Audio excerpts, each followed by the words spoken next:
ವಿಜಯಪುರ ಇಟ್ಟಿಗೆ ಬಟ್ಟಿಯಲ್ಲಿ ಕಾರ್ಮಿಕರ ಮೇಲೆ ಏನು ಹಲ್ಲೆ ಆಗಿದೆ, ರಾಜ್ಯಾದ್ಯಂತ ಸಾಕಷ್ಟು ಆಕ್ರೋಶ ವ್ಯಕ್ತವಾಗ್ತಾ ಇದೆ. ಹಾಗೆಯೇ ಮುಖ್ಯಮಂತ್ರಿ ಸಿದ್ದರಾಮಯ್ಯನವರು ಈಗಾಗಲೇ ಈ ಕುರಿತಂತೆ ಹೇಳಿಕೆಯನ್ನ ಕೊಟ್ಟಿದ್ದಾರೆ.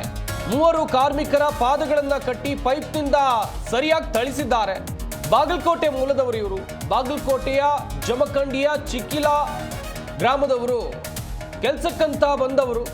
ಆದರೆ ಕೆಲಸಕ್ಕಂತ ಬಂದವರು ಈ ರೀತಿಯಾದಂಥ ಚಿತ್ರಹಿಂಸೆಗಳನ್ನ ಎದುರಿಸಬೇಕಾ? ಕಾರ್ಮಿಕರು, ದುಡಿದು ತಿನ್ನುವ ಕಾರ್ಮಿಕರಿಗೆ ಮನ ಬಂದಂತೆ ಹಲ್ಲೆ ಮಾಡ್ತಾರಲ್ಲ, ಕೆಲಸ ಕೊಟ್ಟವರಿಗೆ ಎಷ್ಟು ದರ್ಪ ಇರಬೇಕು, ಸ್ವಲ್ಪ ಯೋಚನೆ ಮಾಡಬೇಕಾಗುತ್ತೆ. ಸಂಕ್ರಾಂತಿ ಹಬ್ಬಕ್ಕಂತ ಊರಿಗೆ ಹೋಗಿದ್ರು ಕಾರ್ಮಿಕರು. ಊರಿಗೆ ಹೋದಂಥ ಸಂದರ್ಭದಲ್ಲಿ ಸ್ವಲ್ಪ ಅಡ್ವಾನ್ಸ್ ಹಣ ಕೊಡಿ ಅಂತ ಕೇಳ್ತಾರೆ. ಹಬ್ಬದ ಖರ್ಚಿಗೆ ಹಣ ಬೇಕು ಅಂತ ಬಂದ ಮೇಲೆ ಹಣ ಕೊಡೋದಾಗಿ ಮಾಲೀಕ ಹೇಳ್ತಾರೆ. ಆದರೆ ಹಣ ಕೊಡಲಿಲ್ಲ ಅಂತ ಹೇಳಿ ಕಾರ್ಮಿಕರು ನಾವು ವಾಪಸ್ ಹೋಗ್ತೀವಿ ಎಂದಂಥ ಸಂದರ್ಭದಲ್ಲಿ ನೋಡ್ತಾ ಇರ್ಬೋದು ನೀವು ಸ್ಕ್ರೀನ್ ಮೇಲೆ ಯಾವ ರೀತಿಯಾಗಿ ಚಿತ್ರಹಿಂಸೆಯನ್ನ ಕೊಟ್ಟಿದ್ದಾರೆ ಅಂತ ಹೇಳಿ. ಕಾರ್ಮಿಕರಿಗೆ ಅಂತೇಳಿ ಒಂದಷ್ಟು ಕಾನೂನುಗಳಿವೆ, ಆದರೆ ಇದೆಲ್ಲವೂ ಕೂಡ ಪಾಲನೆ ಆಗ್ತಾ ಇಲ್ವಾ ಎನ್ನುವುದಾಗಿ ಪ್ರಶ್ನೆಯನ್ನ ಕೇಳಲೇಬೇಕಾಗತ್ತೆ. ಪಾಪ ಕೆಲಸ ಮಾಡಿಕೊಂಡು ತಿನ್ನೋರು ಇಂಥ ಚಿತ್ರಹಿಂಸೆಗಳನ್ನು ಎದುರಿಸ್ಬೇಕಾ? ನೋಡ್ತಾ ಇರ್ಬೋದು ನೀವು ಕೂಡ. ಇವರೇನು ಮನುಷ್ಯರ, ರಾಕ್ಷಸರ? ಹಲ್ಲೆಗೊಳಗಾದ ಕಾರ್ಮಿಕರ ಹೆಸರು ಸದಾಶಿವ್ ಮಾದರ, ಹಾಗೆಯೇ ಸದಾಶಿವ್ ಬಬಲಾದಿ, ಉಮೇಶ್ ಮಾದರ ಅಂತೇಳಿ ಆಸ್ಪತ್ರೆ ಬೆಡ್ ಮೇಲೆ ಚಿಕಿತ್ಸೆ ಪಡಿತಿದ್ದಾರೆ. ದೂರದ ಊರಿಂದ ಮತ್ತೊಂದು ಊರಿಗೆ ಬಂದಿರ್ತಾರೆ. ಹೊಟ್ಟೆ ಪಾಡಿಗಾಗಿ, ಹೊಟ್ಟೆ ತುಂಬಿಸ್ಕೊಳ್ಳೋದಕ್ಕಾಗಿ, ಸಂಸಾರವನ್ನು ನಿಭಾಯಿಸೋದಕ್ಕಾಗಿ. ಪಾಪ ಇನ್ಯಾರದೋ ಕೈಯಲ್ಲಿ ಈ ರೀತಿಯಾಗಿ ಪೆಟ್ಟು ತಿನ್ನೋದು ಅವ್ರ ಮನೆಯವ್ರು ನೋಡಿದ್ರೆ ಎಷ್ಟು ಸಂಕಟ ಆಗಬೇಡ ಹೇಳಿ, ಎಷ್ಟು ಸಂಕಟ ಆಗಬೇಡ.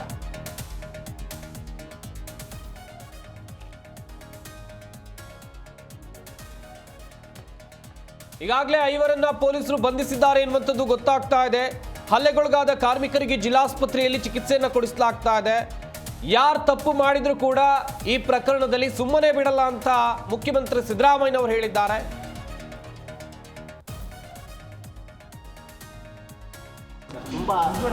ಅವ್ರ ಮೇಲೆ ಕ್ರಮ ತಗೋತೀವಿ.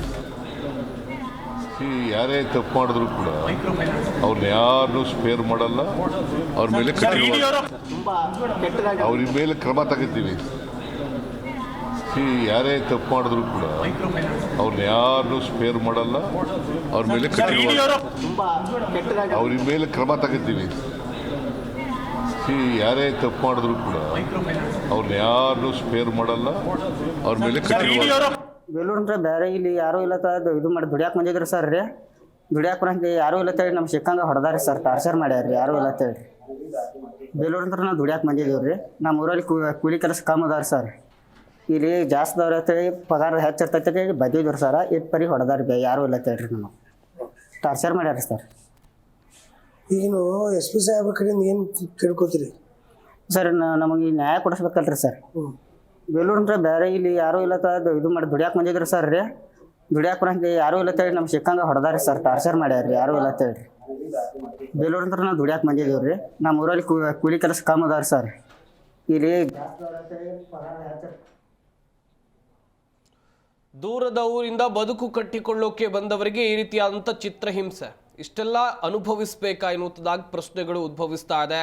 ರಾಜ್ಯಾದ್ಯಂತ ದೊಡ್ಡ ಮಟ್ಟದ ಚರ್ಚೆ ಆಗ್ತಾ ಇದೆ. ಮುಖ್ಯಮಂತ್ರಿಗಳು ಹೇಳ್ತಾ ಇದ್ದಾರೆ ಸರಿಯಾದ ಶಿಕ್ಷೆ ಆಗುತ್ತೆ ತಪ್ಪಿತಸ್ಥರಿಗೆ ಅಂತೇಳಿ. ಹಾಗೆಯೇ ಕಾರ್ಮಿಕ ಸಚಿವರು ಕೂಡ ಈ ಸಂಬಂಧ ಮಾತನಾಡಿದ್ದಾರೆ. ಅವರು ಕೂಡ ಇದೇ ಮಾತನ್ನ ಹೇಳ್ತಾ ಇದ್ದಾರೆ. ಆದರೆ ಇಲ್ಲಿ ಒಂದಷ್ಟು ಪ್ರಶ್ನೆಗಳು ಹುಟ್ಟಿಕೊಳ್ತಾ ಇರೋದು, ನಾನು ಕೂಡ ಕಾರ್ಯಕ್ರಮ ಆರಂಭದಲ್ಲೇ ಹೇಳಿದ್ದೆ, ಹೊಟ್ಟೆಪಾಡಿಗಾಗಿ ಬಂದವರಿಗೆ ಇಷ್ಟೆಲ್ಲ ಹಿಂಸೆ ಕೊಡುವಂಥ ಅಗತ್ಯ ಇದೆಯಾ ಎನ್ನುವುದಾಗಿ ಚರ್ಚೆಯನ್ನು ಮಾಡ್ತಾ ಹೋಗೋಣ. ನಮ್ಮ ಸ್ಟುಡಿಯೋದಲ್ಲಿ ಅತಿಥಿಗಳು ಕೂಡ ಜಾಯ್ನ್ ಆಗಿದ್ದಾರೆ. ಮೊದಲನೇದಾಗಿ ನಿವೃತ್ತ ಹಿರಿಯ ಪೊಲೀಸ್ ಅಧಿಕಾರಿ ಆಗಿರುವಂಥ ಬಸವರಾಜ್ ಮಾಲಗತ್ತಿ ಸರ್ ನಮ್ಮ ಈ ಕಾರ್ಯಕ್ರಮದಲ್ಲಿದ್ದಾರೆ. ಸರ್ ನಮಸ್ಕಾರ, ಕಾರ್ಯಕ್ರಮಕ್ಕೆ ಸ್ವಾಗತ. ಹಾಗೆಯೇ ಕಾರ್ಮಿಕ ನಾಯಕರಾಗಿರುವಂಥ ದೇವರಾಜ್ ಅವರು ನಮ್ಮ ಈ ಕಾರ್ಯಕ್ರಮದಲ್ಲಿದ್ದಾರೆ. ಸರ್ ನಮಸ್ಕಾರ, ಕಾರ್ಯಕ್ರಮಕ್ಕೆ ಸ್ವಾಗತ. ಕಾರ್ಮಿಕ ಸಂಘಟನೆಯ ಮುಖಂಡರಾಗಿರುವಂಥ ಶ್ರೀನಿವಾಸ್ ಅವರು ನಮ್ಮ ಈ ಕಾರ್ಯಕ್ರಮದಲ್ಲಿದ್ದಾರೆ. ಸರ್ ನಮಸ್ಕಾರ, ಕಾರ್ಯಕ್ರಮಕ್ಕೆ ಸ್ವಾಗತ. ಮಾಲ್ಗತ್ತಿ ಸರ್, ನಿಮ್ಮಿಂದಲೇ ಆರಂಭಿಸ್ತೀನಿ. ಎಂಥ ಪ್ರಕರಣ ಸರ್? ಮನಸ್ಸೋ ಇಚ್ಛೆ ಹೊಡಿತಾರೆ ಅಂತ ಹೇಳಿದ್ರೆ ಇವರೇನು ಮನುಷ್ಯರು, ರಾಕ್ಷಸರು ಅಂತೇಳಿ ಪ್ರಶ್ನೆ ಮಾಡಬೇಕಾಗತ್ತೆ. ಈ ಪ್ರಕರಣವನ್ನು ನೋಡಿದಂಥ ಸಂದರ್ಭದಲ್ಲಿ ನಿಮ್ಮ ಪ್ರತಿಕ್ರಿಯೆ ಸರ್? ಈ ಸಮಾಜದಲ್ಲಿ ಯಾರು ಬಲಾಢ್ಯರಿದ್ದಾರೆ, ಪ್ರಬಲರಿದ್ದಾರೆ, ಆರ್ಥಿಕವಾಗಿ ಸದೃಢ ಇದ್ದಾರೆ, ಅಂಥವರಿಗೆ ಈ ಬಡವರು, ಅಸಹಾಯಕರು, ಹಿಂದುಳಿದವರು ಅವ್ರಿಗೆ ಯಾರೂ ಕಾಣೋದಿಲ್ಲ. ಅವ್ರಿಗೆ ಏನು ಮಾಡಿದ್ರು ನಾವು ದಕ್ಸೋತೀವಿ ಅನ್ನೋವಂಥ ಮನೋಭಾವನೆ ಈ ಜನರಲ್ಲಿ ಬಂದ್ಬಿಟ್ಟಿದೆ. ಈ ನೋಡಿ, ಮಾಡದೇ ಇರುವಂಥ ತಪ್ಪಿಗೆ ಅವ್ರಿಗೆ ಕೆಲಸ ಮಾಡೋದು ಅವ್ನಿಗೆ ಇಷ್ಟ, ಅವ್ನಿಗೆ ಅದು 10,000 ರೂಪಾಯಿ ನೀನು ಕೊಡ್ತೀವಿ ಹಬ್ಬಕ್ಕೆ ಅಡ್ವಾನ್ಸ್ ಅಂತ ತಿಳ್ಕೊಂಡು ಅವ್ರಿಗೆ ಕರೆಸಿ ಈ ಥರ ಹೊಡೆಯೋದಂದ್ರೆ ಏನು ತಪ್ಪು ಮಾಡಿದ್ದಾರೆ ಅವರು? ನಿಜ. ಮತ್ತು ಇವ್ರನ್ನ ಈಗ ನಮ್ಮ ರಾಜ್ಯದ ದುರ್ದೈವ ಅಂದರೆ ಅವ್ರನ್ನ ರಾಠೋಡಗಳಿಗೆ SC ಅಂತ ಮಾಡಿದ್ದಾರೆ. ಇದು ಭಾಳ ದುರ್ದೈವ ಇದು. ನೋಡ್ರಿ, ಅವರು ಬಡವರೇ ಇದ್ದಾರೆ, ಅವರು ಹಿಂದುಳಿದ ಜನ ಇದ್ದಾರೆ, ಅಂಥವ್ರಿಗೆ ಈ ಥರ ಹೊಡೆಯೋದಂದ್ರೆ ಇವ್ರಿಗೆ ಏನು ಮನುಷ್ಯತ್ವ ಇದೆನಾ ಅಂಥ ಪರಿ ಹೊಡೆಯೋದು. ಹೌದು. ಇವ್ರು ಯಾರು ಹೇಳೋರಿಲ್ಲ, ಕೇಳೋರಿಲ್ಲ, ಯಾವ್ದು ಹೆದರಿಕೆ ಇಲ್ಲ. ಕಾನೂನು ಹೆದರಿಕೆ ಇಲ್ಲ, ಪೊಲೀಸರ ಹೆದರಿಕೆ ಇಲ್ಲ, ಕೋರ್ಟ್ ಹೆದರಿಕೆ ಇಲ್ಲ, ಜೈಲಿಗೆ ಹೋಗ್ತೀವಿ ಅನ್ನೋದು ಭಯ ಇಲ್ಲ, ಜೈಲಿನಲ್ಲಿ ಆರಾಮಾಗಿ ಜೀವನ ಮಾಡ್ತಾರೆ. ಈ ಥರ ಇರೋದ್ರಿಂದ ಅವ್ರಿಗೆ ನಿರ್ಭಯದಿಂದ ಇಂಥ ಕೃತ್ಯಗಳು ನಡೀತಾನೇ ಇರ್ತವೆ. ಉತ್ತರ ಭಾರತದಲ್ಲಿ ನೋಡಿ, ಹೊಡೆಯೋ ಸಿಟ್ಟು ನೋಡಿ ಅವನಿಗೆ ಆಗಿದೆ. ಅವ್ನು ಒಳ್ಳೆ ಕಾಸಿದು ಇದು ಹೊಡಿತಿರ್ತದೆ, ಕಂಬಾರ್ ಹೊಡಿತಾರಲ್ಲ ಆ ಥರ ನಮ್ಮ ಪೊಲೀಸ್ ಮೆಥಡ್ ಯೂಸ್ ಮಾಡ್ಯಾನ ಅವನು. ನಾವು ಪೊಲೀಸರು ಹಿಂದೆ ನಮ್ಮ ಕಾಲದಲ್ಲಿ ಈ ಥರ ಟಾರ್ಚರ್ ಕೊಡ್ತಿದ್ವಿ ನಾವು ಆರೋಪಿಗಳಿಗೆ.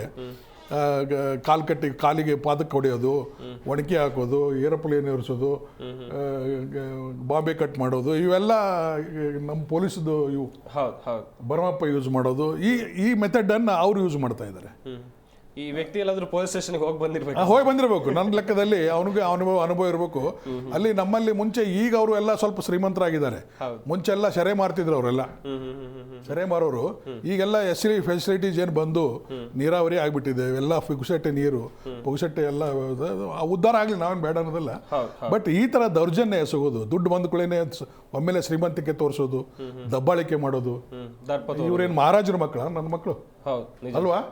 ನೋಡಿ ಯಾವ ಥರ ಅವ್ರು ಮಾಡದೆ ಏನು ತಪ್ಪು ಮಾಡಿದಾನಪ್ಪ, ಏನೋ ಕೊಲೆ ಮಾಡಿದ್ದಾನೆ, ಅವ್ರು ಹೊಡೆದಿದ್ದಾನೆ, ಅಥವಾ ಅವ್ರಿಗೆ ಯಾವುದಾದ್ರು ಹುಡುಗಿಗೆ ಹಿಡ್ಕೊಂಡಿದ್ದಾನೆ, ಏನಾದರೂ ಅನ್ಯಾಯ ಮಾಡಿದ್ದಾನೆ ಅಂದರೆ ಏನೋ ಸಿಟ್ಲಿಂದ ಹೊಡೆದಾರ ಅಂತ ಅನ್ಬೋದು. ಏನೂ ಮಾಡದೇ ಇರುವಂಥ ತಪ್ಪಿಗೆ ಕೆಲಸಕ್ಕೆ ಬಂದು ದುಡ್ಡು ಕೊಡ್ತೀವಿ ಅಂತ ಹೇಳಿ ಕರೆದು, ಮಕ್ಕಳೇ ನಾವು ಕರೆದ್ರೆ ನೀವು ಬರೋದಿಲ್ಲ, ಎಷ್ಟು ಸೊಕ್ಕ ಬಂದ ನಿಮಗಂತ ತಿಳ್ಕೊಂಡು ಈ ಥರ ಹೊಡೆದ್ರೆ ಅದಕ್ಕೇನು ಅವ್ರಿಗೆ ಸರಿಯಾಗಿ ಬಿಡಬಾರ್ದು. ಅವ್ರಿಗೆ 307 ಹಾಕ್ಬೇಕು ಅವ್ರಿಗೆ. ಅಟೆಂಪ್ಟ್ ಟು ಮರ್ಡರ್ ಕೇಸ್ ಮಾಡಬೇಕು. ಸುಮ್ಮನೆ ಒಂದು 324 323 ಏನು ಹಾಕಿ ಬಿಟ್ಟರೆ ಕೋರ್ಟ್ನಲ್ಲಿ ಜಾಮೀನು ಬರ್ತಾರೆ, ಮತ್ತೆ ಹೊರಗಡೆ ಇಡ್ತಾರೆ. ಅಟೆಂಪ್ಟ್ ಟು ಮರ್ಡರ್ ಹಾಕಿದ್ರೆ ಒಂದು ತಿಂಗಳರ 2 ತಿಂಗಳು ಒಳಗಿರ್ತಾರೆ. ಆ ಥರ ಸೀರಿಯಸ್ ಕೇಸ್ ಹಾಕ್ಬೇಕು ನಮ್ಮ ಪೊಲೀಸರನ್ನು, ಬಿಡಬಾರ್ದು ಅವ್ರಿಗೆ. ನೋಡಿ ಎಷ್ಟೊಂದು ಅನ್ಯಾಯ, ಎಷ್ಟೊಂದು ದೌರ್ಜನ್ಯ ರೀ. ಮನುಷ್ಯತ್ವ ಇದೆಯಾ, ಮಾನವೀಯತೆ ಇದೆಯಾ, ಏನಾದರೂ ಅವರಿಗೆ ಕರುಣೆ ಅನ್ನೋದು ಏನಾದ್ರು ಇದೆಯಾ? ತಪ್ಪು ಮಾಡದೇ ಇರುವಂಥ ಜನರಿಗೆ ಈ ಥರ ಭಯಂಕರವಾಗಿ ನೋಡಿ ಹ್ಯಾಂಗೆ ಹೊಡಿತಾನೆ ಅವ್ನು. ನೋಡಿ ಅವನಿಗೆ ಬಡಿಗೆ ನೋಡಿ ಹಿಂದೆ ಎಷ್ಟು ಹತ್ರ ಹೋಗಿದೆ, ಎಷ್ಟು ಹತ್ರ ಹೋಗಿದೆ ನೋಡಿ. ಅಷ್ಟೊಂದು ಬರ್ಬರವಾಗಿ ಹೊಡಿತಾ ಇದ್ದಾರೆ. ಅವು ಏನೋ ಯಂಗ್ಸ್ಟರ್ ಇದಾರೆ ಅಂತ ತಾಕೊಂಡಿದ್ದಾವೆ. ಸ್ವಲ್ಪ ವಯಸ್ಸಾಗಿದ್ದೋ ಇದ್ರೆ ಅಲ್ಲೇ ಸಡದು ಹೋಗು, ಅಲ್ಲೇ ಸತ್ತೋಗು. ಸತ್ರು ಅವ್ರಿಗೇನು ಭಯ ಇಲ್ಲ, ಅವ್ರಿಗೆ ಆರಾಮಾಗಿ ಮತ್ತೆ ದುಡ್ಡು ಇರ್ತದೆ, ಆರಾಮಾಗಿ ಹೊರಗೆ ಬರ್ತಾರೆ. ಎಲ್ಲ ನಮ್ಮಲ್ಲಿ ಎಲ್ಲ ಶ್ರೀಮಂತರಾಗ್ಬಿಟ್ಟಾರೆ ನಮ್ಮ ಭಾಗದಲ್ಲಿ. ಎಲ್ಲ ಅಲ್ಲೆಲ್ಲ ನೀರಾವರಿ ಮಾಡ್ಕೊಂಡು ಎಲ್ಲ ತೋಟ ಪಟ್ಟಿ ಆಗ್ಬಿಟ್ಟಿದ್ದಾವೆ, ಸಿಕ್ಕಾಪಟ್ಟಿ ದುಡ್ಡು ಬರ್ತದೆ ಆಗ್ಬಿಟ್ಟಿದ್ದಾರೆ. ಈ ತರ ಸೊಕ್ಕು ಮಾಡೋದು ಬಹಳ ಒಳ್ಳೇದಲ್ಲ. ಒಂದಿಲ್ಲ ಒಂದ್ ದಿವಸ ಅವ್ರಿಗೆ ಈ ಪರಿಸ್ಥಿತಿ ಬರ್ತದೆ. ಖಂಡಿತ ಸರ್. ಎಸ್, ವೆಲ್ ಸರ್, ತುಂಬ ಚೆನ್ನಾಗಿ ಹೇಳ್ತಾ ಇದ್ರು ಮಾಲಗತ್ತಿ ಸರ್, ಎಂಥ ಪರಿಸ್ಥಿತಿ ಬಂದೋದಾಗಿದೆ ಅಂತೇಳಿ. ದೇವರಾಜ್ ಅವರೇ, ಗಮನಿಸ್ತಾ ಇದ್ದೀರಿ, ಓರ್ವ ಕಾರ್ಮಿಕ ಕಷ್ಟಪಟ್ಟು ಕೂಲಿ ನಾಲಿ ಮಾಡೋದು ಆತನ ಹೊಟ್ಟೆಪಾಡಿಗಾಗಿ, ಸಂಸಾರ ನಿಭಾಯಿಸೋಕ್ಕಾಗಿ ಇಷ್ಟೆಲ್ಲ ಪೆಟ್ಟು ತಿನ್ಬೇಕಾ ಸರ್ ಆತ? ಸರ್, ಫಸ್ಟ್ ತಮ್ಮ ಮಾಧ್ಯಮದವರಿಗೆ ತಾವು ಇವತ್ತು ವರದಿ ಮಾಡೋದು ಭಾಳ ಮುಖ್ಯವಾದ ವಿಷಯ. ಇದು ಇಡೀ ರಾಜ್ಯದಲ್ಲಿ 55 ಲಕ್ಷ ಜನ ಕಾರ್ಮಿಕರು ನೋಂದಣಿಯಾಗಿದ್ದಾರೆ. ಲಕ್ಷಾಂತರ ಫ್ಯಾಕ್ಟ್ರಿಗಳು ಇವತ್ತು ಇಟ್ಟಿಗೆ ಫ್ಯಾಕ್ಟ್ರಿಗಳಾಗಿರ್ಬೋದು, ಕ್ವಾರಿಗಳಾಗಿರ್ಬೋದು, ಲೇಬರ್ ಆ್ಯಕ್ಟ್ ಪ್ರಕಾರ ಲೈಸೆನ್ಸ್ ಇಲ್ಲದೇ ಅದೊಂದು ನಡೀತಕ್ಕಂಥ ಫ್ಯಾಕ್ಟ್ರಿ. ನಾನು ಕಂಪ್ಲೀಟ್ ಡೀಟೇಲ್ಸ್ ಕೂಡ ತಗೊಂಡಿದ್ದೀನಿ. ಓಕೆ. ಸೊ ಅದಕ್ಕೆ ಲೇಬರ್ ಡಿಪಾರ್ಟ್ಮೆಂಟಲ್ಲಿ ಕೂಡ ಅದಕ್ಕೆ ಯಾವುದೇ ಕೂಡ ಅನುಮತಿ ಇಲ್ಲ. ಓಕೆ. ಸೊ ಅನುಮತಿ ಇಲ್ಲದೇ ಕಾರ್ಮಿಕರನ್ನ ನಾವು 15 ಜನ 20 ಜನ ನಾವು ಎಲ್ಲಿ ಕಾರ್ಮಿಕರನ್ನ ಇಟ್ಕೊಂಡಿರ್ತೀವಿ ಕೆಲಸಕ್ಕೆ, ಅದಕ್ಕೆ ಅದೊಂದು ಕಾನೂನಿದೆ. ಹೌದು. ಆ ಕಾನೂನು ಅಡಿಯಲ್ಲಿ ಅವ್ರಿಗೆ ಕೆಲಸ ಮಾಡ್ತಕ್ಕಂಥ ಕೆಲವೊಂದು ನಿರ್ಬಂಧನೆಗಳಿದ್ದಾವೆ. ಅಲ್ಲಿಗೆ ಅಧಿಕಾರಿಗಳು ಕೂಡ ಭೇಟಿ ಕೊಡಲ್ಲ. ಅಧಿಕಾರಿಗಳಿಗೆ ಆ ಫ್ಯಾಕ್ಟ್ರಿ ಇದೆ ಅನ್ನೋದೇ ಗೊತ್ತಿರಲ್ಲ. ನಿಜ. ಪೇಪರ್ದಲ್ಲಿ ಇದರಲ್ಲಿ ಇದು ಲಕ್ಷಾಂತರ, ಒಂದಲ್ಲ, ಇದು ಕೋಟಿಗಟ್ಟಲೆ ಖರ್ಚು ಮಾಡಿದ್ದಾರೆ ಇವಕ್ಕೆ. ಇದು ತೋರಿಸ್ತಾ ಇದ್ದೀನಿ ನಾನು ನೋಡಿ. ಇಟ್ಟಿಗೆ ಕೋಟಿ ಖರ್ಚು ಮಾಡಿದ್ದಾರೆ ಇದಕ್ಕೆ.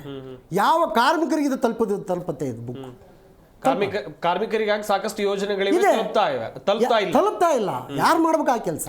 ಹೌದು. ಅಧಿಕಾರಿ ಮಾಡ್ಬೇಕು ಆ ಕೆಲಸ. ಅಧಿಕಾರಿಗಳು ಏನು ಮಾಡ್ತಾ ಇದ್ದಾರೆ? ಅಧಿಕಾರಿಗಳು ಅವರು ಎಂತಲ್ಲಿಗೆ ಹೋಗ್ತಾರೆ?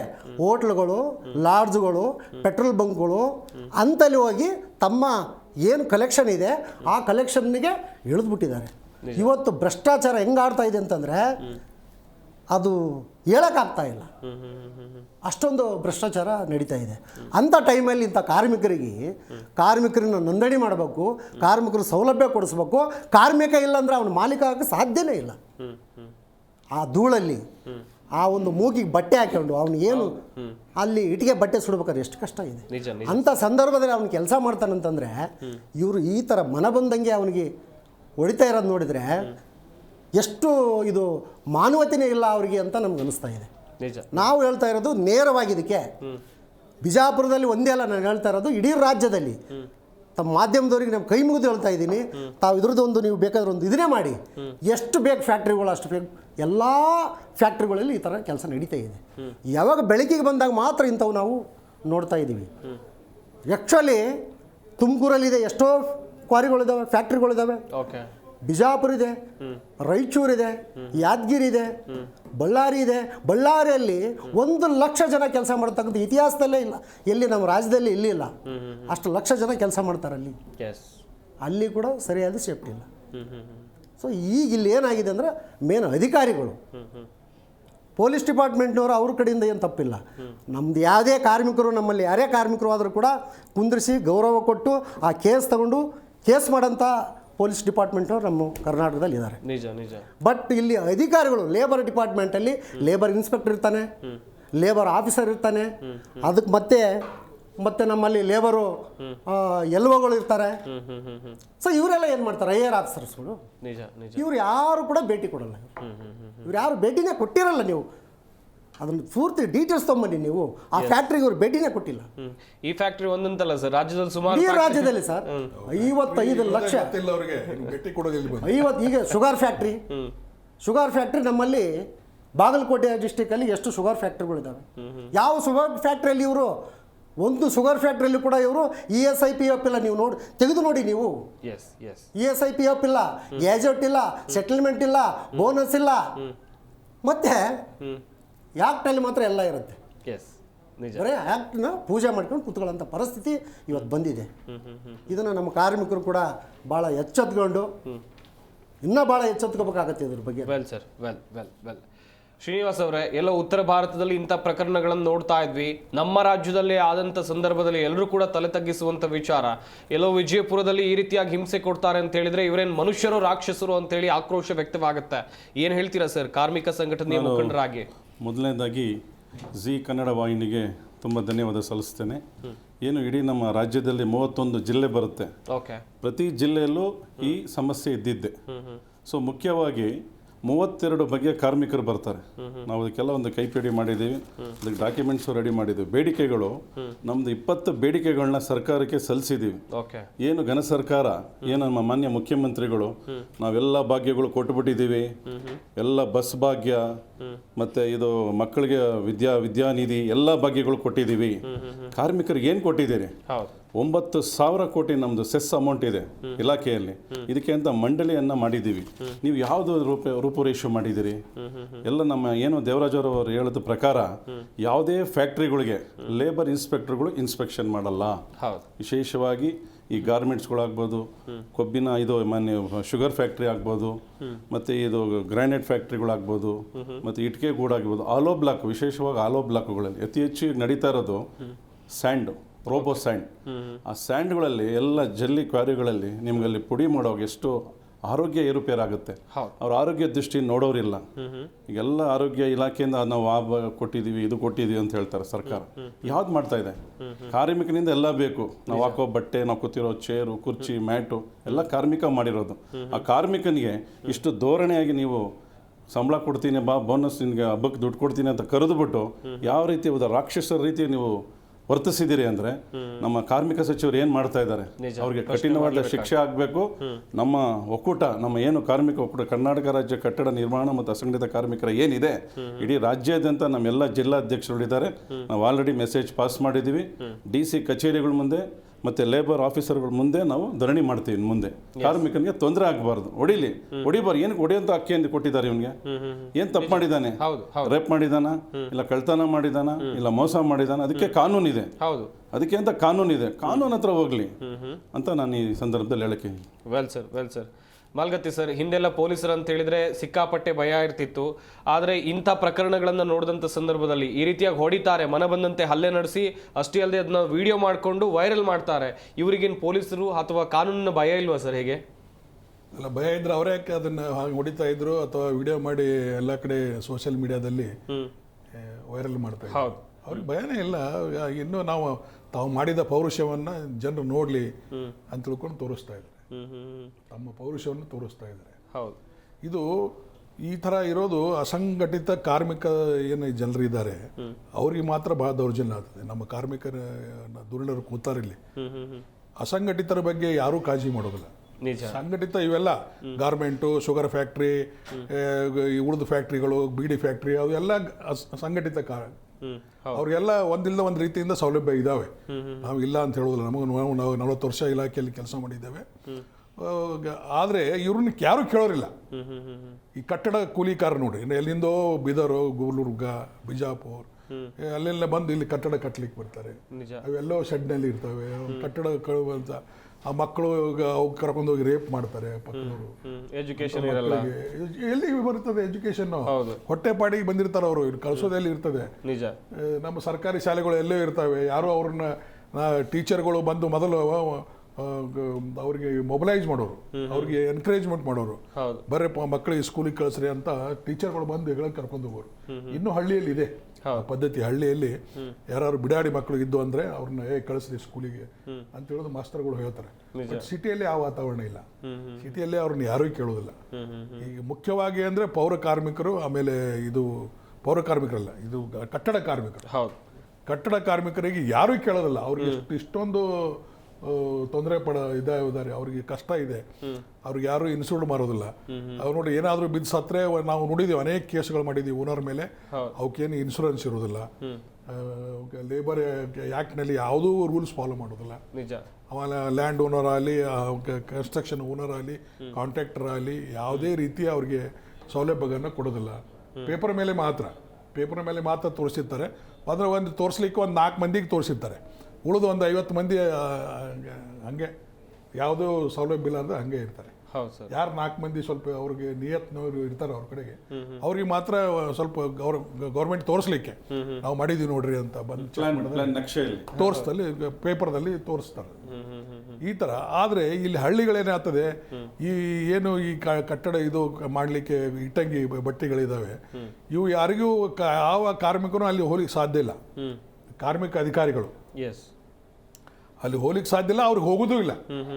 ಯಾಕಂದ್ರೆ ಅವ್ರಿಗೆ ಅದು ಅವಶ್ಯಕತೆ ಇಲ್ಲ. ಅವ್ರು ಯಾರು ಇವ್ರಿಗೆ ದುಡ್ಡು ಕೊಡೋದಿಲ್ಲ, ಯಾರು ಅವ್ರನ್ನ ಕೇರ್ ಮಾಡೋದಿಲ್ಲ. ಸೊ ಹೀಗಾಗಿ ಅಲ್ಲಿಂದ ಯಾರು ಕಂಪ್ಲೇಂಟ್ಗೂ ಬರೋದಿಲ್ಲ. ಸೊ ಹೀಗಾಗಿ ಯಾರು ಹೋಗೋದಿಲ್ಲ. ಈ ತರ ಏನೋ ಘಟನೆ ಸಂಭವಿಸಿದಾಗ ಮಾತ್ರ ಕಾಣ್ತಿರ್ತಾರೆ, ಇಲ್ಲಾಂದ್ರೆ ಅದು ಹಾಗೆ ನಡೀತಾನೆ ಇರ್ತದೆ. ಇದು ಆತು ಕೊರೀಜ್ನಲ್ಲಿ ನೋಡಿ ಎಷ್ಟೊಂದು ಅನ್ಯಾಯ ಆಗ್ತದೆ. ಇಲ್ಲೇ ಪಕ್ಕದಲ್ಲೇ ಬೆಂಗಳೂರಲ್ಲಿ ಸಾಕಷ್ಟು ಕೊರಿಗಳಿದ್ದಾವೆ. ಅವರು ಅಸಂಘಟಿತ ಕಾರ್ಮಿಕರು, ಅವ್ರಿಗೆ ಯಾರು ಕೇಳೋರಿಲ್ಲ. ಅವೇ ಹಡ್ಡೋರೆ, ಅವೇ ಕಲ್ಲು ಹೊಡೆಯೋರೆ, ಅವರೇ ಹೋಗಿ ಮತ್ತೆ ಡೈನಾಮಿಟ್ ಹಚ್ತೆ ಬ್ಲಾಸ್ಟ್ ಮಾಡಿಸ್ತಾರೆ. ಅವ್ರ ಕಡೆಯಿಂದ ಎಕ್ಸ್ಪರ್ಟ್ನು ಅಲ್ಲ ಅವರು, ಅಂಥವ್ರ ಕಡೆಯಿಂದ ಮಾಡಿಸಿ ಕೊನೆಗೆ ಸತ್ತು ಒಂದು ಕೂಡ ಅವಾಗ ಎಲ್ಲರಿಗೂ ಅವ್ರ ಮೇಲೆ ಬರ್ತದೆ, ಎಲ್ಲರ ಮೈ ಮೇಲೆ ಬರ್ತದೆ. ಅವಾಗ ಈ ತರ ಏನೇ ಒಂದು ದುರ್ಘಟನೆ ಸಂಭವಿಸಿದಾಗ ಮಾತ್ರ ನಮ್ಮ ಸರ್ಕಾರಿ ಅಧಿಕಾರಿಗಳು ಕಣ್ತಿರ್ತಾರೆ. ಅಲ್ಲಿವರೆಗೂ ಏನೂ ಕಣ್ತಿರೋದಿಲ್ಲ. ಅಲ್ಲಿ ಆ ಕಡೆ ನೋಡೋದಿಲ್ಲ, ಆ ಕಡೆ ಅವ್ರಿಗೆ ಯೋಚನೆನೂ ಮಾಡೋದಿಲ್ಲ. ಆ ಯೋಚನೆ ಮಾಡುವಂತ ಅವ್ರಿಗೆ ಸಾಮರ್ಥ್ಯನೇ ಹೋಗ್ಬಿಟ್ಟಿರ್ತದೆ. ಯಾಕಂದ್ರೆ ಅಲ್ಲಿ ಏನು ಇನ್ಕಮ್ ಇಲ್ಲಲ್ಲ, ಅವ್ರಿಗೆ ಏನೂ ಬರೋದಿಲ್ಲ. ಹಳ್ಳಿಗೆ ಹೋದ್ರೆ, ಊರ್ ಹೊರಗೆ ಹೋದ್ರೆ ಅವ್ರು ಯಾರು ಇವ್ರು ಕೇರ್ ಮಾಡೋದಿಲ್ಲ. ಯಾರು ನೀವು ಅಂತ ಕೇಳ್ತಾರೆ. ಆ ಲೇಬರ್ ಆಫೀಸರ್ ಅಂದ್ರು ಅನ್ನೋದು ಆ ಓನರ್ಗೆ ಗೊತ್ತಿರೋದಿಲ್ಲ. ಅವ ಏನದಾನೆ ಇಟ್ಟಿಗೆ ಮಾಡೋ ಅಂತವ್ರು, ಯಾವ ಲೇಬರ್ ಆಫೀಸರ್ ನೀವು ಅಂತಾರೆ. ಅವ್ರಿಗೆ ಗೊತ್ತಿರೋದು ಪೊಲೀಸರು, ತಹಸೀಲ್ದಾರ್ ಅಟೇ. ಉಳಿದವ್ರು ಯಾರು ಅವ್ರಿಗೆ ಗೊತ್ತಿರೋದಿಲ್ಲ. ಗ್ರಾಮ ಲೆಕ್ಕಾಧಿಕಾರಿ, ಇಷ್ಟು 3 ಮಂದಿ ಬಿಟ್ರೆ ಅವ್ರಿಗೆ ಉಳಿದವ್ರಿಗೆ ಯಾವ್ದು ಬಗ್ಗೆ ಅರಿವು ಇರೋದಿಲ್ಲ, ಅದ್ರ ಬಗ್ಗೆ ಏನೂ ನಾಲೆಜ್ ಇರೋದಿಲ್ಲ. ಅದು ಮಾಡೋದು ವ್ಯರ್ಥ. ಬಟ್ ಇದು ಮಾಡೋದು ಕೆಲಸ ಅಂದ್ರೆ ಮೇನ್ ಪೊಲೀಸರೇ ಮಾಡಬೇಕು. ಹೌದು ಈ ಥರ ದೌರ್ಜನ್ಯಗಳನ್ನ ಹತ್ತಿಕ್ಬೇಕಾದ್ರೆ ಪೊಲೀಸರು ತಮ್ಮ ನಿಜವಾದ ಒಂಚೂರು ರುಚಿ ತೋರಿಸ್ಬೇಕು ಪೊಲೀಸರದ್ದು ಏನನ್ನೋದು. ಹೌದು ಹೌದು ತೋರಿಸ್ದಲ್ಲೇ ಹಾದಿಗೆ ಬರ್ತಾರೆ. ಸುಮ್ಮನೆ ಕಾನೂನು ಪ್ರಕಾರ ಒಂದು FIR ಮಾಡಿದೆ, ಅರೆಸ್ಟ್ ಮಾಡಿದೆ, ಕೋರ್ಟಿಗೆ ಕಳಿಸಿದೆ ಅಂದರೆ ಯಾರ ಮಗ ಹೆದರೋದಿಲ್ಲ. ಅಲ್ಲಿ ಆರಾಮ್ ದುಡ್ಡು ಕೊಡ್ತಾರೆ, ಹೋಗಿ ಚಲೋ ವಕೀಲ ಕೊಡ್ತಾರೆ, 24 ಗಂಟೆಯಲ್ಲಿ ಹೊರಗೆ ಬಂದು ಮತ್ತೆ ಅದೇ ದಂಧೆ ಮಾಡ್ತಾರೆ. ಹೌದು ಸರ್. ಸೊ ಈಗ ಮತ್ತೆ ಅವರಿಗೆ ಇನ್ನೊಂದೇನೋ ಹೊಡೆಸೋಂಥವ್ರಿಗೆ ಅವ್ರು ನೋಡ್ತಾರೆ, ಯಾರು ಪ್ರಬಲ ವ್ಯಕ್ತಿಗಳು ಇದ್ರು, ಬಲಾಢ್ಯ ಕಮ್ಯುನಿಟಿಯವರು ಇದ್ರೆ ಅವ್ರನ್ನ ಯಾರು ಮುಟ್ಟಕ್ಕೆ ಹೋಗುದಿಲ್ಲ. ನಿರ್ಗತಿಕರು ಯಾರು ಅವರಿಗೆ ಪಾಪ ಬರುತ್ತೆ, ಹೇಳ್ಕೊಳಕ್ ಆಗಲ್ಲ ಅವರಿಗೆ. ನೀವು ಹೇಳ್ದಂಗೆ ಹೊಟ್ಟೆ ಪಾಡಿ ಬಂದವ್ರಿ ಅವರು, ದುಡ್ಕೊಂಡು ತಿನ್ಲಿಕ್ಕೆ ಗಳಿಸ್ಲಿಕ್ಕಲ್ಲ, ನಿಜ ನಿಜ ಹೊಟ್ಟೆ ಇದ್ದು ತುಂಬಿಸ್ಕೊಳ್ಳಿಕ್ಕೆ ಬಂದವರು. ಅಂಥವ್ರಿಗೆ ಈ ತರ ಅನ್ಯಾಯ ಮಾಡಿದ್ರೆ ಅವ್ರು ಎಲ್ಲಿ ಹೋಗ್ಬೇಕು? ಅವ್ರಿಗೇನು ಗೊತ್ತಿರೋದಿಲ್ಲ, ಎಲ್ಲಿ ಹೋಗ್ಬೇಕು ಅನ್ನೋ ಸುಧಾ ಗೊತ್ತಿರೋದಿಲ್ಲ. ಆ ಲೇಬರ್ ಆಫೀಸ್ ಬಿಡ್ರಿ, ನೀವು ಪೊಲೀಸ್ ಸ್ಟೇಷನ್ ನೋಡಿರೋದಿಲ್ಲ. ಹೌದು, ಲೇಬರ್ ಅಂತ ಅವ್ರಿಗೆ ಗೊತ್ತೂ ಇರೋದಿಲ್ಲ. ಈ ತರ ಪರಿಸ್ಥಿತಿ ಇರುವಾಗ ಬಹಳ ಕಷ್ಟ ಇದೆ. ನಮ್ಮವರು ಏನು ಅಧಿಕಾರಿಗಳಿದ್ದಾರೆ ಬಹಳ ನಿರ್ದಾಕ್ಷಿಣ್ಯವಾಗಿ ಕ್ರಮ ತಗೋಬೇಕು. ಅವ್ರನ್ನ ಹ್ಯಾಂಗೆ ಈ ತರ ಕಟ್ಟಿ ಹೊಡೆದಾರೆ ಆ ನನ್ನ ಮಕ್ಕಳಿಗೂ ಕಟ್ಟಿ ಹೊಡಿಬೇಕು. Yes sir. ಏನಾಗೋದಿಲ್ಲ, ಯಾವ ಹ್ಯೂಮನ್ ರೈಟ್ಸ್ ಏನಾಗೋದಿಲ್ಲ, ಏನಾಗೋದಿಲ್ಲ, ಅದು ಏನು ಬಂದಿದ್ದು ಫೇಸ್ ಮಾಡ್ಬೇಕು, ಅದೇ ಪ್ರಶ್ನೆನೇ ಇಲ್ಲ. ಇದು ನೋಡ್ರಿ ಎಂತ ದೌರ್ಜನ್ಯ ರೀ, ನಮಗೆ ಹೊಟ್ಟೆ ಉರಿತದೆ. ಆ ದುಡ್ಕೊಂಡ್ ತಿನ್ನೋರಿಗೆ ಈ ತರ ಯಾವುದೇ ತಪ್ಪು ಮಾಡೋದವ್ರಿಗೆ ಅಂತ ನಿಜ ನಿಜ ಸರ್. ನನಗೆ ಅದೇ ಆಶ್ಚರ್ಯ ಅನಿಸ್ತದೆ. ಇಷ್ಟೊಂದು ಸಿಟ್ಟು ಬಲ್ಲಿಂದ ಹೊಡಿತಾನಲ್ಲವ, ಅವ ಏನ್ ತಪ್ಪು ಮಾಡಿದಾನೆ? ನಿಜ ನಿಜ.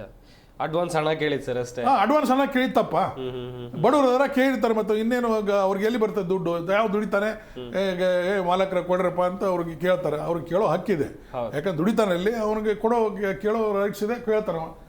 ಇಲ್ಲಪ್ಪ ನಮ್ಮಲ್ಲಿ ಆಗೋದಿಲ್ಲ, ಕೊಡೋಲ್ಲ ಅಂದ್ರೆ ಮುಗಿದು ಹೋಯ್ತು. ಹೌದು, ಅವರು ಕೆಲಸ ಬಿಟ್ಟು ಬೇರೆ ಕಡೆ ಹೋಗ್ತಾರೆ ಅಥವಾ ಇಂಟ್ರೆಸ್ಟ್ ಇದ್ರೆ ಮಾಡ್ತಾರೆ. ಅವ್ರು ಬಹುಶಃ ಕೊಡಲ್ಲ ಅಂದ್ಕೊಂಡು ನಾವು ಹೋಗ್ತೀವಿ ಅಂದಿರಬೇಕು. ಅದಕ್ಕೆ ಮಕ್ಕಳು ಕಟ್ಟಿ ಈ ತರ ಹೊಡೆದು ನಿಜ ಸರ್ ನಿಜ. ಕೆಲಸ ಮಾಡೋದ್ರೆ ನಾವು ಬೇರೆ ಕಡೆ ಹೋಗ್ತೀವಿ ಅಂತ ಅಂದ್ಕೊಳ್ಳೇನೆ. ಅದಕ್ಕೆ ಇದು ಯಾಕೆ ವೈರಲ್ ಮಾಡ್ತಾರೆ ಅಂದ್ರೆ ಅಕ್ಕಪಕ್ಕದವ್ರಿಗೆ ಗೊತ್ತಾಗಬೇಕು, ಅವ್ರ ಹತ್ರ ಕೆಲಸ ಅವ್ರು ಹೇಳ್ದಂಗೆ ಕೇಳಬೇಕು. ಕೇಳದೆ ಇದ್ರೆ ಈ ತರ ನಾವು ಮಾಡ್ತೇವೆ ಭಯ ಹುಟ್ಟಿಸ್ಲಿಕ್ಕೆ ಈ ತರ ಮಾಡಿ ಅದನ್ನ ವಿಡಿಯೋ ಮಾಡಿ ವೈರಲ್ ಮಾಡೋದು, ಭಯದ ವಾತಾವರಣ. ಅಂದ್ರೆ ನಾವು ಕರೆದಾಗ ನೀವು ಬರಬೇಕು, ನಾವು ಹೇಳದಂಗೆ ಕೇಳಬೇಕು, ನಾವು ಹೇಳೋದಷ್ಟು ದುಡ್ಡು ತಗೋಬೇಕು, ನಾವು ಹೇಳಿದ ಕೆಲಸ ಮಾಡಬೇಕು. ಇಲ್ಲದೆ ಇದ್ರೆ ನಿಮಗೆ ಈ ಪರಿಸ್ಥಿತಿ ಇದೆ ನೋಡಂತ ಎಚ್ಚರಿಕೆ ಕೊಡ್ಲಿಕ್ಕೆ ಈ ತರ ವಿಡಿಯೋ ಮಾಡಿ ವೈರಲ್ ಮಾಡ್ತಾರೆ. ಇಂಥ ನನ್ನ ಮಕ್ಕಳಿಗೆ ಬಿಡಬಾರ್ದು, ಸರಿಯಾದಂತ ಪಾಠ ಕಲಿಸ್ಬೇಕು. ಅವ್ರು ಹೆಂಗ್ ಹೊಡೆದಾರ ಅದೇ ರೀತಿ ನಮ್ಮವರು ಹೊಡೆದು ಬರೋಬ್ಬರಿ ಪಾಠ ಕಲಿಸ್ಬೇಕು. ವೆಲ್ ಸರ್, ವೆಲ್, ತುಂಬಾ ಚೆನ್ನಾಗಿ ಹೇಳಿದ್ರಿ ಸರ್. ಭಯ ಹುಟ್ಟಿಸಿ ಕಾರ್ಮಿಕನ ಹತ್ರ ಕೆಲಸ ತೆಗೆಸಿಕೊಳ್ಳೋದು ಎಂತ ಎಂತ ಎಂತ ಮನಸ್ಥಿತಿ ಅಂತೇಳಿ ದೇವರಾಜ್ ಅವರೇ ಸರ್ ಕೂಡ ಹೇಳ್ತಾ ಇದ್ರು. ಈಗ CM ಹೇಳಿಕೆಯನ್ನು ಕೊಟ್ಟಿದ್ದಾರೆ, ಇದೇ ವಿಚಾರವಾಗಿ ಕಾರ್ಮಿಕ ಸಚಿವರು ಹೇಳಿಕೆ ಕೊಟ್ಟಿದ್ದಾರೆ. ಇನ್ನು ವಿಜಯಪುರ ಭಾಗದ ಸಾಕಷ್ಟು ಜನಪ್ರತಿನಿಧಿಗಳು ಕೂಡ ಹೇಳಿಕೆಯನ್ನು ಕೊಟ್ಟಿದ್ದಾರೆ. ಕ್ರಮ ಆಗತ್ತೆ ಅಂತೇಳಿ. ನಿಜಕ್ಕೂ ಕ್ರಮ ಆಗಬಹುದು ಸರ್ ಆರೋಪಿಗಳ ಮೇಲೆ? ಸರ್, ಇದು ಒಂದು ಉದಾಹರಣೆ ಏನಂತಂದ್ರೆ, ಅಂತರ್ರಾಜ್ಯದಿಂದ ಬೆಂಗಳೂರು ಮಹಾನಗರ ಆಗಿರ್ಬೋದು, ನಮ್ಮ ರಾಜ್ಯದಲ್ಲಿ ವಲಸೆ ಕಾರ್ಮಿಕರು ಲಕ್ಷಾಂತರ ಜನ ಇದ್ದಾರೆ. ಈ ಥರ ಘಟನೆಗಳು ನೋಡಿದರೆ ಇವತ್ತು ಬೆಂಗಳೂರು ಮಹಾನಗರದಲ್ಲಿ ಅವರು ಅಂತರ್ರಾಜ್ಯದಿಂದ ಬಂದಿರತಕ್ಕಂಥ ಕಾರ್ಮಿಕರಿಗೆ ಕೂಡ ಭಯ ಆಗ್ತಾ ಇದೆ. ನಮ್ಮಲ್ಲಿ ಅಲ್ಲಿರ್ತಕ್ಕಂಥ ಆ ಕರ್ನಾಟಕದಲ್ಲಿ ಇರ್ತಕ್ಕಂಥ ಕಾರ್ಮಿಕರಿಗೆ ಇವರೇ ಸೇಫ್ಟಿ ಕೊಡೋಕ್ಕಾಗ್ತಾ ಇಲ್ಲ. ಆ ಥರ ವಧೆ ಕೊಡ್ತಾ ಇದ್ದಾರೆ. 3,000 ಕಿಲೋಮೀಟ್ರು 4,000 ಕಿಲೋಮೀಟರ್ ದೂರದಿಂದ ಬಂದಿರತಕ್ಕಂಥ ಕಾರ್ಮಿಕರು ಭಯಭೀತರಾಗಿ ಬೆಂಗಳೂರು ಮಹಾನಗರಗಳು ಬಿಟ್ಟು ತೊಲಗುವಂಥ ಪರಿಸ್ಥಿತಿ ಮುಂದೆ ಬರುತ್ತೆ. ಈಗ ಆಲ್ರೆಡಿ ಕನ್ಸ್ಟ್ರಕ್ಷನ್ಗಳು ನಿಂತೋಗಿದೆ, ಸುಮಾರು ಕನ್ಸ್ಟ್ರಕ್ಷನ್ಗಳು ನಿಂತೋಗಿದೆ. ಯಾಕೆ ನಿಂತೋಗಿದೆ? ಕಾರ್ಮಿಕರಿಗೋಸ್ಕರ ನಿಂತೋಗಿದೆ. ಕಾರ್ಮಿಕರು ಸಿಗ್ತಾ ಇಲ್ಲ, ಕಾರ್ಮಿಕರ ಕೊರತೆ ಇದೆ. ಸೊ ಆ ಕೊರತೆ ಸಂದರ್ಭದಲ್ಲಿ ಇಂಥ ಕೆಲಸ ಮಾಡಿದಾಗ ಇಡೀ ರಾಜ್ಯ ಅಲ್ಲ, ಇಡೀ ಭಾರತ ತಲೆಬಾಗಿಸಂತ ಕೆಲಸ ಇವತ್ತು ಇವ್ರು ಮಾಡಿದ್ದಾರೆ. ನಿಜ ನಿಜ ನಿಜ ನಿಜ. ಅವನು ಮಾಲೀಕ ನಾಯಕ ಲಾಯಕ್ ಅಲ್ಲ, ಅವನು ಮಾಲೀಕ ನಾಯಕ ಲಾಯಕೇ ಅಲ್ಲ. ಅವನು ಸಾಹೇಬ್ರು ಹೇಳ್ದಂಗೆ ಅವನಿಗೆ ಕಟ್ಟಿಯಾಗಿ ಕುಡಿಯೋದಲ್ಲ, ಕಾರ್ಮಿಕರ ಕೈಯಲ್ಲಿ ಬಿಟ್ಕೊಡ್ಬೇಕು ಅವನ್ನ, ಕಾರ್ಮಿಕರ ಕೈಯಲ್ಲಿ ಬಿಡ್ಬೇಕು ಅವನ್ನ. ಯಾಕಂತಂದ್ರೆ ಆ ಕಷ್ಟಪಟ್ಟು ಅವನು ಸಂಸಾರ ಮನೆಯಲ್ಲಿ ಬಿಟ್ಟು, ಹೆಂಡತಿ ಮಕ್ಕಳೆಲ್ಲ ಬಿಟ್ಟು, ತಾಯಿ ತಂದೆನೆಲ್ಲೇ ಬಿಟ್ಬಿಟ್ಟು, ಅವನು 1,000 ರೂಪಾಯಿ ಸಂಬಳ ಏನಿಲ್ಲ. ಇವರು 2013 ಹೇಳ್ತಾ ಇದ್ದೀವಿ, ನೀವು ಸಂಬಳ ಮಿನಿಮಮ್ ಬೇಜಸ್ ನಿಮ್ಗೆ ಕೊಡೋಕ್ಕಾಗ್ತಾ ಇಲ್ಲ, ಸರಿಯಾಗಿ ಕೂಲಿಗೆ ಸಂಬಳ ಸರಿಯಾಗಿ ಸಿಗ್ತಾ ಇಲ್ಲ. ದಯವಿಟ್ಟು ಆ ಸಂಬಳನೂ ನೀವು ಸರಿಯಾಗಿ ಕೊಡಲ್ಲ. ಕೈಗೆ ಕೆಲಸ ವಾರದಲ್ಲಿ ಇವ್ರಿಗೇನು ಪೂರ್ತಿ ಕೆಲಸ ಇರಲ್ಲ. ವಾರದಲ್ಲಿ ಇವರಿಗೆ ಒಂದು 4 ದಿವಸ 5 ದಿವಸ 3 ದಿವಸ ಕೆಲಸ ಇರುತ್ತಷ್ಟೇ. ಸೊ ಆ ಕೆಲಸ ಇದ್ದಾಗ ಮಾತ್ರ ಕರ್ಕೊಂತಾರೆ ಇವರು. ಕರ್ಕೊಂಡಾಗ ಏನೋ ಒಂದು ಹಬ್ಬ ಅಂದಾಗ ಒಂದು ಅಡ್ವಾನ್ಸ್ ಕೇಳಿರ್ತಾರೆ. ಅಲ್ಲಿ ಉತ್ತರ ಕರ್ನಾಟಕದಲ್ಲಿ ಒಂದು ಹಬ್ಬಗಳು ಹುಣ್ಣಿಮೆಗಳು ಅಂತಂದರೆ ಅದಕ್ಕೆ ಇದು ವಿಶೇಷವಾಗಿ ನಮ್ಮ ಏನು ಸಂಕ್ರಾಂತಿ ಇದೆ ಅಲ್ವಾ, ಅಲ್ಲಿ ಭಾಳ ವಿಶೇಷವಾಗಿ ಪೂಜೆಗಳು ಮಾಡೋಂಥ ಒಂದು ಸಂಪ್ರದಾಯ ಇದೆ. ಆ ಸಂಪ್ರದಾಯ ಪ್ರಕಾರ ಏನಾದರೂ ಹಬ್ಬಕ್ಕೆ ಅಂತೇಳಿ ಅವ್ರು ಏನೋ ಅಡ್ವಾನ್ಸ್ ಕೇಳಿರ್ತಾರೆ. ಅಡ್ವಾನ್ಸ್ ಕೊಡ್ತೀನಿ ಬಾ ಅಂತ ಹೇಳ್ಬಿಟ್ಟು ಕರೆಸಿಬಿಟ್ಟು ಇವರು ಮನಬಂದಂಗೆ ಹೊಡೆದ್ರೆ ಬೇರೆ ಅಂತರ್ ಜಿಲ್ಲೆಯಿಂದ ಬಂದಿರೋ ಬೆಂಗಳೂರು ಮಹಾನಗರಕ್ಕೆ ಬರ್ತಾರೆ. ನಮ್ಮಲ್ಲಿ ಉತ್ತರ ಕರ್ನಾಟಕದಿಂದ ಲಕ್ಷಾಂತರ ಜನ, 40 ಲಕ್ಷ ಜನ ಈಗ ಆಲ್ರೆಡಿ ಇಲ್ಲಿ ಇದ್ದೀವಿ ನಾವು, ವಲಸೆ ಕಾರ್ಮಿಕ ಇದ್ದೀವಿ, ನಾವು ಕೆಲಸ ಮಾಡ್ತಾ ಇದ್ದೀವಿ. ಬೆಂಗಳೂರು ಮಹಾನಗರದಲ್ಲಿ ಗಾರ್ಮೆಂಟ್ಸಲ್ಲೇ ಒಂದು 6,000-7,000 ಜನ ಗಾರ್ಮೆಂಟ್ಸಲ್ಲಿ ಕೆಲಸ ಮಾಡ್ತಾರೆ. 2.5 ಲಕ್ಷ ಜನ ನಮ್ಮಲ್ಲಿ ಏನು ನಮ್ಮಲ್ಲಿ ಏನಂತಂದ್ರೆ ನೋಂದಣಿ ಆಗಿರ್ತಕ್ಕಂಥವು ನಾನು ಹೇಳ್ತಕ್ಕಂಥವು 10 ಲಕ್ಷ ಜನ ಟೋಟಲ್ ಇದ್ರು. 10 ಲಕ್ಷದಲ್ಲಿ 4 ಲಕ್ಷ ಜನ ಕರೋನಾ ಟೈಮಲ್ಲಿ ನನಗೆ ಯಾವ ಸಂಬಳ ಬೇಡ, ನಿಮ್ದು ಏನು ಬೇಡ ಅಂತೇಳಿ ಬಿಟ್ಬಿಟ್ಟು ಹೋದ್ರು. ಇನ್ನು ಉಳ್ಕೊಂಡಿರೋರು ಸಾಹೇಬ್ರು ಹೇಳಿದಂಗೆ 6 ಲಕ್ಷ ಜನ ಇವತ್ತು ಕಾರ್ಮಿಕರು ಇದ್ದಾರೆ. ಬಟ್ ಲೆಕ್ಕಕ್ಕೆ ಎಷ್ಟಿದ್ದಾರೆ, ಗೌರ್ಮೆಂಟ್ ಅಲ್ಲಿ ಲೆಕ್ಕಕ್ಕೆ ಎಷ್ಟಿದ್ದಾರೆ, ರಿಜಿಸ್ಟರ್ ಆಗಿರ್ಬೇಕಲ್ಲ. ಅಲ್ಲಿ ನಮ್ಮಲ್ಲಿ ಆಗ್ಲೇ ಹೇಳಿದಂಗೆ ಕಾರ್ಮಿಕರು, ನೋಂದಣಿ ಆಗಿರೋ ಕಾರ್ಮಿಕರು, ಸಂಘಟನೆ ಕಾರ್ಮಿಕರು ಯಾರು, ಅಸಂಘಟಿತ ಯಾರು, ಅಸಂಘಟಿತ ಬಂದು ಟೋಟಲ್ 1,85,00,000 ಜನ ನಾವು ಕರ್ನಾಟಕದಲ್ಲಿ ಇದ್ದೀವಿ. 1,85,00,000 ಜನ ನಾವು ಕರ್ನಾಟಕದಲ್ಲಿ ಅಸಂಘಟಿತ ಕಾರ್ಮಿಕರು ಇದ್ದೀವಿ. ನೋಂದಣಿ ಮಾಡಿದಷ್ಟು ಮಾಡಿದ್ದಾರೆ ಇವರು ಸರ್ಕಾರಕ್ಕೆ. ನಿಜ ನಿಜ ನಿಜ. ಬರೀ ಕೇವಲ 60-70 ಸಾವಿರ ಜನ ಮೆಂಬರ್ ಮಾಡಿದ್ದಾರೆ. ನೀವು ಹೋಗಿ ಕ್ಯಾಮ್ರಾ, ನೀವು ಇವತ್ತು ಮೀಡಿಯಾದವ್ರು ದಯವಿಟ್ಟು ಕೇಳ್ತಾ ಇದ್ದೀನಿ ನಾನು ತಮಗೆ, ಇವತ್ತು 2020ರಲ್ಲಿ ಬಾಬಾ ಸಾಹೇಬ್ ಅಂಬೇಡ್ಕರ್ ಕಾರ್ಮಿಕ ಸಹಾಯ ಹಸ್ತ ಅಂತ ಹೇಳಿ ಮಾಡಿದ್ರು. ಆ ಸಹಾಯ ಹಸ್ತ ಕಾರ್ಡುಗಳು ಇವತ್ತುವರೆಗೆ ಡಿಸ್ಟ್ರಿಬ್ಯೂಟ್ ಮಾಡೋಕ್ಕಾಗಿಲ್ಲ ಇವು ಅಧಿಕಾರಿಗಳಿಗೆ. ಮೂಲೆ ಗುಂಪಾಗಿ ಬಿದ್ದಿದೆ. ಎಲ್ಲವೂ ಪುಸ್ತಕಕ್ಕೆ ಮಾತ್ರ ಸೀಮಿತ ಆಗೋಯ್ತು. ಮೂಲೆ ಗುಂಪಾಗಿ ಎಲ್ಲ ಇದು ಸ್ಮಾರ್ಟ್ ಕಾರ್ಡು. ನಿಜ. ಅವ್ರು ಸತ್ತು ಹೋದ್ರೆ 5 ಲಕ್ಷ ಕೊಡ್ತೀವಿ, ಅವ್ರಿಗೆ ಕಾಲಿಗೆ ಏನಂತ ತೊಂದರೆ 1.5 ಲಕ್ಷ ಕೊಡ್ತೀವಿ, ಅದೆಲ್ಲ ಇದೆ. ಅದು ಸಾಹೇಬ್ರು ಹೇಳಿದಂಗೆ ಅದು ಪುಸ್ತಕದಲ್ಲಿ ಮಾತ್ರ ಇದೆ, ಅದು ವಿಲೇವಾರಿ ಮಾಡ್ತಾ ಇಲ್ಲ ಇವರು, ಕಾರ್ಯರೂಪಕ್ಕೆ ಯಾವುದು ಬರ್ತಾ ಇಲ್ಲ. ಕಾರ್ಮಿಕ ಇಲಾಖೆ ಮಂಡಳಿಯಿಂದ ನಮ್ಮ ಪೋಲು ದುಡ್ಡು ಆಗ್ತಾ ಇದೆ, ಆಚೆ ಹೋಗ್ತಾ ಇದೆ. ಸೊ ಸಮರ್ಪಕವಾಗಿ ಯಾವುದು ಆಗ್ತಾ ಇಲ್ಲ. ಇದು ನಮ್ಮ ಅಳಿಲು. ಎಸ್ ಶ್ರೀನಿವಾಸ್ ಅವರೇ, ಈಗ ಇದೇ ವಿಚಾರವಾಗಿ ನೋಡ್ತಾ ಹೋಗೋದಾದ್ರೆ ನಾನು ಕೂಡ ಅವ್ರನ್ನ ಕೇಳ್ತಾ ಇದ್ದೆ. ಮುಖ್ಯಮಂತ್ರಿಗಳು ಹೇಳಿದ್ರು, ವಿಜಯಪುರ ಭಾಗದ ಜನಪ್ರತಿನಿಧಿಗಳು ಹೇಳಿದ್ರು, ಕ್ರಮ ತೆಗೆದುಕೊಳ್ತೀವಿ. ಈ ಕ್ರಮ ತೆಗೆದುಕೊಳ್ಳೋದು ಬರೀ ಹೇಳಿಕೆಗಳಿಗೆ ಮಾತ್ರ ಸೀಮಿತ ಆಗಿರುತ್ತಾ? ಕ್ರಮ ಅರೆಸ್ಟ್ ಮಾಡಿದ್ರೆ ಸಾಕ ಅವ್ರನ್ನ ಅಂತೇಳಿ ನೋಡಿ. ಈಗ ನಮ್ಮ ಮುಖ್ಯಮಂತ್ರಿಗಳು ಬೆಳಗಾಂ ಇದು ಮಹಾತ್ಮ ಗಾಂಧಿದು 100 ವರ್ಷದಲ್ಲಿ ಅದ್ರಲ್ಲಿ ಬ್ಯುಸಿ ಆಗಿದ್ದಾರೆ. ಗಾಂಧಿ ಭಾರತ್ ಅಂತ ಜೈ ಭಾರತ್, ಗಾಂಧಿ ಮತ್ತೆ ಜೈ ಭೀಮ್ ಅಂತ ಆಗ್ಲಿ, ಸಂತೋಷ. ಓಕೆ. ಮುಖ್ಯಮಂತ್ರಿಗಳು ಏನ್ ಹೇಳ್ತಾ ಇದ್ದಾರೆ, ಕ್ರಮ ತಗೊಳ್ತೀವಿ. ಯಾವ ತರ ಕ್ರಮ ತಗೊಳ್ತಾರೆ? ಇವರು ಹೇಳಿಕೆ ಕೊಡ್ತಾ ಇಲ್ಲ, ಕಾರ್ಮಿಕ ಸಚಿವರು ಹೇಳ್ತಾ ಇಲ್ಲ. ಓಕೆ. ಸೊ ಅವನ್ನ ಮಾಲೀಕನ ಇವರು ಉಳಿಸ್ತಾ ಇದ್ದಾರೆ. ನಾವು ಕಠಿಣವಾದ ಶಿಕ್ಷೆಯನ್ನು ಕೊಡ್ತೀವಿ, ಅದನ್ನ ಯಾವ ತರ ಕೊಡ್ತೀರಾ ಅಂತ ನಿಮ್ಮ ಮಾಧ್ಯಮ ಮುಖಾಂತರ ಹೇಳ್ಬೋದಲ್ಲ, ಹೇಳ್ತಾ ಇಲ್ಲ. ನಿಜ. ಇನ್ನು ಅವ್ನಿಗೆ ಯಾವುದೇ ಸೌಲಭ್ಯಗಳು ಇರಲ್ಲ. ಅವನ ಕೆಲ್ಸಕ್ಕೆ ತಗೊಳ್ಳೋವಾಗ ಲೇಬರ್ ಕಾರ್ಡ್ ಆಗಿದ್ಯಾ ಅದು ಕೇಳಲ್ಲ. ಇಟ್ಟಿಗೆ ಗೂಡಲ್ಲಿ ಏನೋ ಅವನಿಗೆ ಒಳಗಡೆ ಗೂಡಲ್ಲಿ ಏನೋ ಹೆಚ್ಚು ಕಡಿಮೆಗೆ ಅವನ ತಲೆ ಮೇಲೆ ಇಟ್ಟಿಗೆ ಬಿತ್ತು ಅಂದ್ರೆ ಪ್ರಾಣಾಪಾಯಿಂದ ಅವನೇನೋ ತೊಂದರೆ ಆದ್ರೆ ಅದನ್ನ ಕಾಪಾಡೋರು ಯಾರು? ಹೆಂಡತಿ ಮಕ್ಕಳಿಗೆ ಯಾರು? ಎಲ್ಲ ಆದ್ಮೇಲೆ ಇಲಾಖೆ ಹೋಗುತ್ತೆ, ಅಯ್ಯೋ ಸತ್ತೋಗ್ಬಿಟ್ಟು ಅವಾಗ 5 ಲಕ್ಷ ಕೊಡ್ತೀವಿ, 2 ಲಕ್ಷ ಕೊಡ್ತೀವಿ ಅಂತ. ಭದ್ರತೆ ಯಾವ್ದು ಇಲ್ಲ, ಮತ್ತೆ ಕಾರ್ಮಿಕನ ಯಾವ್ದು ಸುಭದ್ರ ಇಲ್ಲ. ತುಂಬಾನೇ ಅವನು ಕಷ್ಟದಲ್ಲಿ ಅವನು ಕೆಲಸ ಮಾಡ್ತಾ ಇದ್ದಾನೆ. ನಿಜ. ಇದನ್ನ ಸರ್ಕಾರ ಆಗ್ಲಿ, ಘನ ಸರ್ಕಾರ, ನಮ್ಮ ಸಿದ್ದರಾಮಯ್ಯ ಸರ್ಕಾರ ಆಗಿರ್ಬೋದು, ಈಗ ನಾನ್ ಮುಖ್ಯಮಂತ್ರಿ ನೀನ್ ಮುಖ್ಯಮಂತ್ರಿ ಎಲ್ಲ ಬರೀ ಕಿತ್ತಾಡ್ತಾ ಇದ್ರೆ ಹೊರತು ನಮ್ಮ ಏನು ಕರ್ನಾಟಕ ರಾಜ್ಯದಲ್ಲಿ ಕಾರ್ಮಿಕನಿಗೆ ಯಾವುದೇ ತರ ಇಲ್ಲಿ ಸಪೋರ್ಟ್ ಸಿಗ್ತಾ ಇಲ್ಲ. ಅದನ್ನ ತಮ್ಮ ಮಾಧ್ಯಮ ಮುಖಾಂತರ ತಾವು ಒಂದು ಪ್ರೋಗ್ರಾಮ್ ತಾವು ಹಾಕೊಬೇಕು ಕಾರ್ಮಿಕರ ಬಗ್ಗೆನೆ. ಓಕೆ, ದಯಮಾಡಿ ಧ್ವನಿ ಎತ್ತುತ್ತೀವಿ ಸರ್. ವಿಜಯಪುರ ಜಿಲ್ಲೆಯ ಇಟ್ಟಿಗೆ ಬಟ್ಟಿಯಲ್ಲಿ ಹಲ್ಲೆಗೆ ಒಳಗಾದಂಥ ಕಾರ್ಮಿಕರು ಬಾಗಲಕೋಟೆಯ ಜಮಖಂಡಿಯ ಚಿಕ್ಕಲಕ್ಕಿ ಗ್ರಾಮದವರು. ಕೆಲಸಕ್ಕಂತ ಬಂದವರಿಗೆ ಮನಸೋ ಇಚ್ಛೆ ಹಲ್ಲೆ ಮಾಡಿದ್ದಾರೆ. ಇದೇ ವಿಚಾರವಾಗಿ ನಾವು ಹಿರಿಯ ಪೊಲೀಸ್ ಅಧಿಕಾರಿಗಳ ಜೊತೆಯಲ್ಲಿ ಹಾಗೆಯೇ ಕಾರ್ಮಿಕ ಸಂಘಟನೆಯ ಮುಖಂಡರ ಜೊತೆಯಲ್ಲಿ ಮಾತನಾಡುವಂಥ ಸಂದರ್ಭದಲ್ಲಿ ಒಂದಿಷ್ಟು ಅಭಿಪ್ರಾಯಗಳು ವ್ಯಕ್ತವಾಯಿತು. ಚರ್ಚೆಯನ್ನು ಮುಂದುವರಿಸ್ತಾ ಹೋಗೋಣ. ಸರ್, ಗಮನಿಸ್ತಾ ಇದ್ರಿ, ನೀವು ಕೂಡ ಸಾಕಷ್ಟು ಕಾರ್ಮಿಕರನ್ನ ನೋಡಿದ್ದೀರಾ, ಕಾರ್ಮಿಕ ಸಂಘಟನೆಗಳನ್ನು ನೋಡಿದ್ದೀರಾ.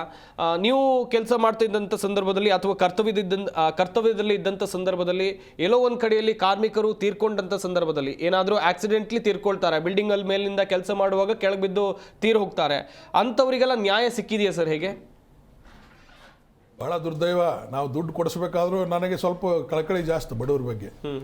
ಈ ನಮ್ಮಲ್ಲಿ ಒಂದು ನಾನು DCP ಇದ್ದಾಗೆ ಯಲಹಂಕದಲ್ಲಿ ಪೌರ ಕಾರ್ಮಿಕ ಇದರಲ್ಲಿ ಇಳಿತಿದ್ದ ಮ್ಯಾನ್ಯುವಲ್ದಲ್ಲಿ ಇಳಿದು ಅದು ಯಾವುದು ಹೌಸಿಂಗ್ ಬೋರ್ಡ್ ಹೌಸಿಂಗ್ ಬೋರ್ಡ್ ಆಫೀಸ್ದು ಇದು ಮನೇಲಿ ಮ್ಯಾನ್ಯುವಲ್ ಇಳಿದಲ್ಲಿ 3 ಜನ ಇಳಿದಾಗ 3 ಜನ ಹುಡುಗರು ಸತ್ರೆ ದ ಗ್ರೇಟ್ ಕಟ್ಟ ಸುಬ್ರಹ್ಮಣ್ಯ ನಾಯ್ಡು ವಸತಿ ಮಂತ್ರಿ ಇದ್ರು. ಅವ್ರು ನೋಡ್ರಿ ಅದು ಹ್ಯಾಂಗರ ಮಾಡಿ ತಗೊಂಡೋಗಿ ಅವರು ಪ್ರೊಟೆಸ್ಟ್ ಮಾಡತ್ತಾರೆ, ಹೆಣ ಒಯ್ದಿಲ್ಲ ನಾವು, ನಮ್ಮ ಅವ್ರಿಗೆ ಕಂಪೆನ್ಸೇಷನ್ ಕೊಡ್ರಿ, ಅವ್ರಿಗೆ ಏನಾದರೂ ಸಹಾಯ ಮಾಡಿ, ಇಲ್ಲಾಂದ್ರೆ ಹೆಣ ಎತ್ತೋದಿಲ್ಲ ಅಂತಂದ್ರು. ಹ್ಯಾಂಗರ ಮಾಡಿ ಸಾಗಾಕ್ರಿ ಅವ್ರನ್ನ ಅಂತ ಈ ಮಂತ್ರಿ ಹೇಳ್ದಾನು. ಓಕೆ ಅಲ್ರಿ ಸಾಗಾಕೇನು ಅದು ಹೆಣ ಸತ್ತಿದ್ದಾರೆ, ಅವ್ರು ಮನುಷ್ಯರಲ್ವಾ, ನಿಮಗೇನು ಸ್ವಲ್ಪ ಆದ್ರೂ ಕಾಳಜಿ ಇದೆ, ಅವ್ರಿಗೆ ಏನಾದ್ರು ಅನೌನ್ಸ್ ಮಾಡಿ, ಒಂದು 5 ಲಕ್ಷ ಅನೌನ್ಸ್ ಮಾಡಿ, 5 ಲಕ್ಷ ಆಗೋದಿಲ್ಲ, 1 ಲಕ್ಷ ಕೊಡ್ತೀವಿ, 1 ಲಕ್ಷ ಕೊಡ್ತೀವಿ ಅಂದ್ರೆ ನಾವು ಅಲ್ಲಿ ಅವ್ರು ಯಾರು ಕೇಳ್ಬೇಕು 1 ಲಕ್ಷ ಅಂದರೆ. ಇಲ್ಲಿ ಸಂಘಟನೆ ಸ್ವಲ್ಪ ಸಿಟಿಯಲ್ಲಿ ಜೋರಿದ್ದಾವೆ, ಅವರು ಪ್ರೊಟೆಸ್ಟ್ ಮಾಡಿದ್ರು, ಹೆಣ ಒಯ್ದಿಲ್ಲ ನಾವು ಬಿಡೋದಿಲ್ಲ ಅಂತ ತಿಳ್ಕೊಂಡ್ಬಿಟ್ರು, ಪೋಸ್ಟ್ ಮಾರ್ಟಮ್ ಕೊಡೋದಿಲ್ಲ ಅಂದರು. ಗಲಾಟೆ ಮಾಡಿ ಕೊನೆಗೆ 3 ಲಕ್ಷಕ್ಕೆ ಒಪ್ಕೊಂಡ್ರು. ಇದು ಈ ಪರಿಸ್ಥಿತಿ. ಸರ್ಕಾರದ ಮಂತ್ರಿನೇ ಈ ಥರ ಹೇಳುವಾಗ ಇನ್ನೇನು ಸೌಲಭ್ಯ ಇರ್ತದೆ? ಮಂತ್ರಿ ಜವಾಬ್ದಾರಿ ಬೇಡವಾ? ಅವ್ರು ಪೌರ ಕಾರ್ಮಿಕರು ಯಾವ ಲೆಕ್ಕಕ್ಕೆ ಇಲ್ವಾ? ಅವ್ರು ಮನುಷ್ಯರಲ್ವಾ? ಇದು ಹಂಗೇನೆ. ಈ ಥರ ಇರುವಂಥ ವ್ಯವಸ್ಥೆ ಇರುವಾಗ ನೀವು ಯಾರ ಕಡೆಯಿಂದ ನೀವು ಏನು ಬಯಸ್ತೀರಿ?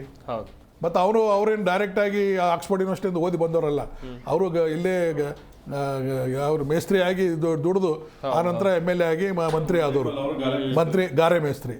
ಅವ್ರಿಗೆ ಸ್ವಲ್ಪ ಮನುಷ್ಯತ್ವ ಬೇಡವಾ? ಅಟ್ಲೀಸ್ಟ್ ಸತ್ತಾನ ಅಂದ್ರೆ ನನಗೆ ಹೇಳ್ತಾರೆ ಹ್ಯಾಂಗರ್ ಮಾಡಿ ಸಾಕರಿ ಹೆಣ ಅಂತ. ಕೊಡ್ರಿ ಅವ್ರಿಗೆ, ಕೊಟ್ರೆ ಸರ್ಕಾರಕ್ಕೆ ಏನು ರೋಗ? 5 ಲಕ್ಷ ಕೊಡ್ರಿ, ಏನಾಗ್ತದೆ ಅಂದಿನ ಕೊಟ್ರಿ ಏನ್ರಿ ನೀವು ಹಂಗ ಅವ್ರ ಪರವಾಗಿ ಮಾತಾಡ್ತೀರಿ? ಅವ್ರ ಪರವಾಗಿ ಏನು ಮನುಷ್ಯತ್ವ ರೀ, ಮನುಷ್ಯತ್ವದಿಂದ ಮಾತಾಡ್ರಿ ನೀವು ಅಂತ. ಕೊನೆಗೆ 3 ಲಕ್ಷಕ್ಕೆ ಒಪ್ಪಿಸಿದ್ರು.